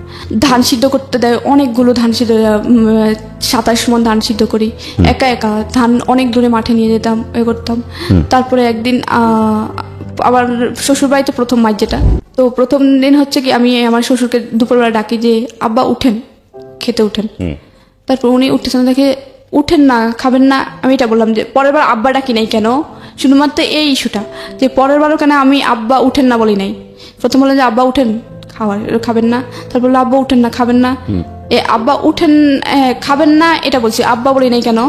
ও এর আব্বা বলিস না কেন, তোর বাপ না রেখে বাপ বলতে গিয়ে আমি তো এটা কখনোই মনে করি, আমি তো আব্বা আম্মা বলে ওদেরকে সম্বোধন করি, এটা তো আমি ওনাকে এটা বলি না। আর সব কথাই কিন্তু বাবা বলা লাগে না, আমি যখন কাউকে ডাকি যে একবার নাম ধরলে হয়, সব জায়গায় নাম ধরতে হয়, ঠিক এটাও কিন্তু একটা নাম হিসেবে ব্যবহার হয়, যে আব্বা ওঠেন না, আব্বা খাবেন না, আব্বা আব্বা বলা লাগে, একবার আব্বা বললেই তো হয়। ও আমাকে সাথে সাথে ওই যে নারকেল গাছের যে গোদা থাকে এত মারা মারছে, ওরা যে কি আব্বা ডাকিস, আবার বলে যে কি সব কথা বলা লাগে, তুই কি অনেক বেশি বুঝিস, এত মারা মারছে। এরপরে আমি পাটি বুনতে পারতাম, যে শীতল পাটি, তখন আমাকে হয়তো মাস শেষ হলে 2 দিনের জন্য বাড়িতে যেতে দিত আম্মুর কাছে। তো মাস শেষ হয়েছে, আমি বললাম কি বাড়িতে যাবো কালকে, যাবো কি? তো বলে যে কি আচ্ছা যাইস। তারপরে যখন আমার শাশুড়ি জিজ্ঞেস করলো তুমি কি পাটি বুনতে পারো, আমি হ্যাঁ পারি, কিন্তু এমনিতে কারো থেকে শিখি নাই। বড় আপু পারতো, কিন্তু বড় আপু কখনো আমার শিখেতো না, উনি আমার সামনে বানাতো না। এমনিতে আমি দেখে দেখে পারি, যে পাটি বানানো শেষ হয়ে গেছে, বাটিটা টানা আছে, ওখান থেকে দেখে দেখে পারতাম, শিখে গেছি। ও বলার পরে সাথে সাথে ও পাটি বানার যে গাছ থাকে ওই গাছ কাটা শুরু করে দিয়েছে, যেন আমি বাড়িতে না যেতে পারি। তারপরে আমার বাড়িতে যেতে খুব বিয়ে করতো, কারণ এখানে আমি খুবই অত্যাচারিত ছিলাম, খুব মারতো। আর আমার শাশুড়ি খুব মিথ্যে কথা বলতো ওর কাছে। তারপরে পাটি বানার গাছ কাটে, তারপরে আর যাওয়া হয় না বাড়িতে। তারপরে ওগুলো ছিলে টেলে শুকিয়ে টোকে পাটি বানাতাম। একটা পাটি বানাতাম 5 আছে 6টা, একটা বানাইছে, আরেকটা বানানো অর্ধেকটা বানাইছে। বানানোর পরে ও আমার শাশুড়ির প্রতিনিয়ত মিথ্যে কথা বলে, ওই জন্যই আমার ওর চিটাগং থাকা অবস্থায় আমার সাথে খারাপ ব্যবহার করতো। তারপরে একদিন সন্ধ্যার সময় পাটি বুনতেছি, বোনার পরে মাগরিব আজান দিয়ে উঠে যেতাম যে আর নামাজ পড়তে হবে। তো মাগরিব আজান দিয়েছে, আমি উঠছি, তখনই ও ফোন দিয়েছে। ফোন দেওয়ার পরে তখন আমি ফোন রিসিভ করে কথা বললাম। তারপরে কথা বলে ও বলে যে কি মার কাছে দাও, তো মার কাছে দিলাম। ওরা আমার সাথে কথা বলছে। তো আমি অনেকক্ষণ তো মানে নিচে বসেছিলাম, মাটিতে বসেছিলাম, তো পাথরে। এখন আমার কোমরা থাকতেছি, একটু খাটে বসলাম, আমার শাশুড়ির খাটে। তো উনি নিচে বসে নামাজ পড়বে বলে বসে আছে তফসিরে। উনি নামাজের বিছনায় বলতেছে তোর বউ এখনো পর্যন্ত একটা পাতি মানে বিছনার একটা পাতা গাঁথে নাই, চিকন যে পাতা থাকে ওই পাতা একটাও গাঁথে নাই। ও সারাদিন একটা কাজও করে না, একটা পাতাও গাঁথে নেই। আমি মাত্র পাতা গেঁথে উঠলাম, মাত্র ও ফোন দেওয়ার পরে উঠলাম। মাগরিব আজান দিয়েছে, এখন নামাজ পড়তে হবে, হাঁস মুরগি ঢুকাতে হবে, তারপর পানি টানি ঢুকাতে হবে, এজন্য। তো তো উনি সেটা বললে, তারপর বললো যে ও মানে ফোন একটু ভলিউম বড় ছিল, শোনা যাচ্ছিল যে ও কি বলতেছে। তারপর বলছে ও একটা কাজ করে না, কমপ্লেইন করছে আপনারা এই জিনিসটা, হ্যাঁ। কমপ্লেন করার পরে তারপরে উনি যখন ফোনটা খাটের উপর রাখবে, নিচে বসে নাও চলতেছে, নিচে থেকে ফোনটা উপর রাখতে যে দেখে যে আমি খাটের উপর বসে আছি। আমি কিছু মনে করি, আমি হাসতেছি ওনার দিকে তাকাই যে উনি মিথ্যে কথা বলতেছে। শাশুড়ি? হ্যাঁ, উনি আমাকে দেখে একটু ছোট মতো খেয়ে যায় যে মিথ্যে বললো, নামাজের পার্টিতে বসে নামাজের পার্টিতে বসে মিথ্যে বললো, একটু ছোট মতো খেয়ে দেয়। তখন দেখা যায় আমি ওনার দিকে তাকায় হাসতেছি, তখন আমি মানে কেন জানি খুব হাসি আসলো যে উনি নামাজের পার্টিতে বসে মিথ্যে কথা বলতেছে। তাও আমি মাত্র উঠলাম পার্টি বানায়। একটা 5 হাতে 6 হাতে পার্টি বানতে অনেক সময় লাগে। পার্টিকে আপনারা বিক্রি করতেন? না, বিক্রি করতে বলতে কি, ওই তখন পার্টি ছিল না, খাটের মধ্যে বিছানা আমাদের গ্রামে নিজেরা ব্যবহার করেন? নিজের ব্যবহার জন্য। আমার বড় ননসের জন্য, ছোট ননসের জন্য 2টা বানাইতে হবে, আর আমাদের জন্য। তো তখন উনি মিথ্যা কথা বলার পরে আমি হাসলাম, উনি আমার দিকে তাকাই এবার হাসি দিল। হাসি দেওয়ার পরে তারপরে নামাজের পরে ও তো জানে আমি এখন নামাজ পড়বো, তা নামাজ পড়লাম, কাজটা শেষ করলাম। শেষ করার তারপরে ও ফোন দিচ্ছে, আবার ফোন দিয়ে বলে যে কি তুই নাকি একটা কাজও করিস না, মা বসে বসে পার্টি বানায়। তারপরে বললাম তোমার মাকে চোখে দেখে পার্টি বনবে, এটা বললাম। তোমার তো চোখে দেখে না, পার্টি বনবে কীভাবে? তাহলে একটা পার্টি যে বোনা হয়েছে ওটা কে বনছে বলো তো? আর একটা পার্টি যে অর্ধেকটা বানিয়েছে, 3 হাত বানানো হয়েছে, তাহলে ওটা কে বানিয়েছে বলো তো? তখনই আমার শাশুড়ি এসে আমার ফোন আমার হাত থেকে নিয়ে যাবে, বলে যে কি এই সগলখোর দুইঞ্চা মানে যাতা বলতেছে। আমি বলছি সগলখোর কাকে বলে আপনি জানেন? সগলখোরটা আপনি করছেন, আমি করি নাই। আমি তোর কাছে কোনো মিথ্যে কথা বলি নাই, আপনি মিথ্যে কথা বলতেন। এখন ও মিথ্যেটা, ও আপনার কাছে মিথ্যে কথা বললেন, আমি তো আপনাকে এটা বলি যে আপনি মিথ্যে কথা কেন বললেন? আমি শুধু এটা বললাম যে পার্টিটা যদি আমি না বলি তাহলে পার্টি একটা বানানো হয়েছে, মানে 6 হাতে 5 হাতে পার্টি বনতে কি কম সময় লাগে? এই পার্টিটা বনেছে কে? আর এখন যে 3 হাতে একটা বানানো হয়েছে ওইটা বানাইছে কে? তারপরে আমি এইসব কিছু মনে করতাম না, জানতাম যে আমারই সংসার, আমাকে সবাই বলতো যে আমার সংসার তুমি, তোমার সংসার তুমি তো করবে। তো আমি বলতাম যে আমার সংসার আমি করি। তারপরে করতাম, কিন্তু আমার সবসময় একটা আফসোস থাকতো। আমি মাঝে মাঝে যদি ওর একটু মাইন্ড ভালো হতো তখন আমি বলতাম যে আমি পড়াশোনা তো করি, আমার ফার্স্ট ইয়ার ফাইনাল চলে আসছে, আমি কলেজে যাই, আমি পরীক্ষাটা দিই, সেকেন্ড ইয়ারে ভর্তি হবো। ও বলতো যে কি না দরকার নেই, পড়াশোনা করা লাগবে না, পড়াশোনা করবা ছেলে মেয়ে হওয়ার পরে। তারপরে হচ্ছে কি ও চাইতো যে তাড়াতাড়ি বাচ্চা দিতে। আমি বললাম যে আমু, তখন আমার মানে স্বাস্থ্য আগে ভালো ছিল, তখন ওদের বাড়িতে এত কাজ করার পর আমার স্বাস্থ্য অনেক খারাপ হয়ে যায়, অনেক ওয়েট কমে যায়। করে দেওয়ার পর আমু বলে যে কি, ওরে বলে যে বাচ্চা নিও না, নিশি এখন ছোটো তো, ওর এখন মানে স্বাস্থ্য খুব খারাপ, বাচ্চা নিও না। তারপর বাচ্চা নেওয়ার চেষ্টা করে। তারপর ও সবসময় সন্দেহ করতো কি আমি নিরুকে ফোন দিই, কিন্তু আমি নিরু কখনো ফোন দিতাম না। তারপরে হচ্ছে আমি চিন্তা করি যে এভাবে লাইফ চলে না, কারণ আমি মোটামুটি পড়াশোনা করছি। আমি চাই না যে অন্যদের মতো এরকম আমার লাইফটা কাটুক, যে সারা জীবন যন্ত্রণা, ছোটো থেকে কিন্তু যন্ত্রণা ভোগ করে আসছি, চাই না যেরকম। তারপরে আমি ফেসবুক, আমার ফোন দিয়ে ফেসবুকে ঢুকতাম, মাঝে মাঝে আমার আইডি ছিল। তো আসলে একটা আপুর সাথে যোগাযোগ, আপুরে বলার পরে আপু বলে যে কি তুমি চলে আসো, এভাবে লাইফ চাই না, তোমার সারা জীবন এভাবে কাটতে হবে। তারপর আমি 6 মাসের মাথায় এই অচেনা একজন মানুষের কথা শুনে চলে আসলেন। হ্যাঁ, তো আপুকে আমি প্রায় সময় বাড়িতে গেলে নক করতাম যে আপু এমন এভাবে চলতেছে, এই মাসে এরকম হয়েছে এরকম। ও আমাকে একটু ইস্যু নিয়ে এত মারতো, আর হচ্ছে আবার ফোন করে বসে যে আমি জানি, কিন্তু আমার কথা হচ্ছে চলে আসলেন কিনা এই আপুটার ক্ষেত্রে, চলে আসলেন ঢাকাতে? চলে আসি। তারপর হচ্ছে ও 3 লাখ টাকা চাই, দুবাই যাবে, ও আনসার চাকরি করবে না। তারপর বলে যে 3 লাখ টাকা চলে আসার পরে আপুর কাছে থাকলেন, কত সালে চলে আসলেন? তারপর 2015 সালের এপ্রিলে চলে আসি, এপ্রিল 26 তারিখে। তারপর আপু বলে যে কি তুমি ঢাকায় চলে আসো, কোনোভাবে টিকিটটা নিয়ে তুমি চলে আসো, আমি একটা তোমার কাজের ব্যবস্থা করে দেয় দেব। শেষ পর্যন্ত কাজের ব্যবস্থা? হ্যাঁ, তারপরে আমি ওনার কথা মতো কাউকে না বলে চলে আসি। হ্যাঁ, কারণ মাত্র তো এটা আমি বাড়িতে জানাইতাম, ভাইয়া মানে সবাই জানতো আপনি পালিয়ে গেছেন বাড়ি থেকে? হ্যাঁ, বলতে আম্মুরে বলে গেছে যে আম্মু আমি চলে যাচ্ছি। আম্মু বলতো যে কই যাচ্ছে, আমি জানি না, কিন্তু আমি আর সহ্য করতে পারতেছি না। আপনাদের কি ডিভোর্স হয়েছে? হ্যাঁ হয়েছে। কে ডিভোর্স দিয়েছে? ডিভোর্সটা আমি দিয়েছি। আপনি দিয়েছেন? আপনার দেনমোহরের টাকা বুঝিয়ে পেয়েছেন? না, সেটা এখনো দেয়নি। আচ্ছা, আপনি ডিভোর্স দিয়ে দিয়েছেন। আপনি এখন কি করেন? এখন হচ্ছে আমি ডিগ্রি ফার্স্ট ইয়ারে পড়তেছি, আবার পড়াশোনা শুরু করেছেন? আমি ওই যে ওখান থেকে যখন চলে আসি তখন আমি অনেক কষ্ট করে ঢাকায় চলে আসি। চলে আসার পরে আমি একটা মিরপুর 14 নম্বরে কচুকাতার এখানে একটা সমিতিতে জব নিয়ে আপু জব নিয়ে দেয়, ওখানে জব করতে থাকি। তারপর সেকেন্ড ইয়ারে ভর্তি শেষ, টেস্ট পরীক্ষার কয়েকদিন আগে আমি মানে ফাইনালের টেস্ট পরীক্ষার 4 দিন আগে আমি অনেক কষ্টে মানে প্রিন্সিপালের দরজায়, তারপর আমি জানি আপনি অনেক কষ্ট করেছেন, কিন্তু একটা কথা হচ্ছে যে এই আপুটা আপনাকে কেন হেল্প করে? আপুটা নিঃস্বার্থে হেল্প করে, যে এত কষ্ট মানুষের, ও আপুটার A to Z মানে ছোট থেকে সবকিছু বলছি। আচ্ছা, প্রায় সময় চ্যাটিং এ। এই আপুর সঙ্গে আপনি এখন আছেন?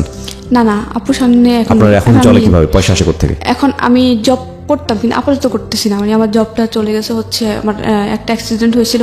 বাচ্চা কাচ্চা আছে কিছু? মানে আগে ঘরে বাচ্চা কাচ্চা হয় না? আমার 6 মাস সংসার ছিল, তখন আর বাচ্চা 6 মাসের সংসার? 2 মাসের একটা বাচ্চা কনসেপ্ট করে, কিন্তু অনেক বেশি কাজের প্রেশার আমি একদম নষ্ট হয়ে যায়। পড়ে আপনার ভবিষ্যৎ পরিকল্পনা কি, আপনি কি করবেন? আমার ভবিষ্যৎ পরিকল্পনা হচ্ছে কি, আমি পড়াশোনাতে এখন কন্টিনিউ করতেছি, তারপর হচ্ছে কি আমার কষ্ট আমি এখন নিজে নিজে বিয়ে করতে জানি, যদি আমি এখন চাকরিটা করতেছি না, চাকরি খুঁজতেছি, পড়াশোনাটা কমপ্লিট করবো, মাস্টার্স কমপ্লিট করব, তারপর বিসিএস দেওয়ার চেষ্টা করব, তারপরে একটা গভর্নমেন্ট জব করব। আপনি যেদিন এই স্বপ্নটা বাস্তবায়ন করতে পারবেন সেদিনই হবে আপনার এই জীবন গল্পটা বলা সার্থক। আজ পর্যন্ত শুধু এটা একটা স্ট্রাগল গল্প, এবং এই জায়গাটা থেকে অনেক মেয়েই এই ধরনের স্ট্রাগল বাংলাদেশে করেন। সেই অর্থে জীবন গল্প এটা তেমন কোনো গল্প না, যদি আমি নক করার জায়গা থেকে বলি। কিন্তু যদি আপনি সত্যি সত্যি বিসিএস অফিসার হতে পারেন, যদি আপনি সত্যি নিজের পায়ে দাঁড়াতে পারেন, তাহলে আমরা আপনাকে উদাহরণ হিসেবে দাঁড় করিয়ে বলতে পারবো লাখ লাখ মানুষকে যে এই মেয়েটি পেরেছে, সুতরাং আপনাদেরও পারা উচিত। প্রিয় শ্রোতা, আমরা শেষ করছি আজকের এই জীবন গল্প। আগামী বুধবার আমি আরজি কিবরিয়া আবারও ফিরে আসবো। আর সবসময় একটা কথা বলি, প্রতিটি জীবনই আসলে সম্ভাবনাময়। প্রতিটি জীবনের প্রতি আমাদের রেসপেক্ট থাকুক, কোনো মানুষকেই যেন আমরা অবজ্ঞা না করি, নিজের সমস্যাটাকেই যেন সবচেয়ে বড় সমস্যা করে না দেখি, কারণ আপনি যে সমস্যার মধ্যে আছেন তার থেকেও হয়তো বড় সমস্যায় আরো একজন আছে। সুতরাং মানুষের পাশে গিয়ে যেন দাঁড়াই, অন্যের আনন্দে যেন আনন্দিত হই, অন্যের দুঃখে যেন দুঃখিত হই। সবসময় মনে রাখবেন, প্রতিটি মানুষই ভুল করে, প্রতিটি মানুষই ভালো করে। সুতরাং ভুল ত্রুটির ঊর্ধ্বে নয় মানুষ, এবং মানুষকে যেন সেই প্রাপ্য সম্মানটা আমরা দিই। অনেক ভালো থাকুন। আজকের মতো শুভরাত্রি।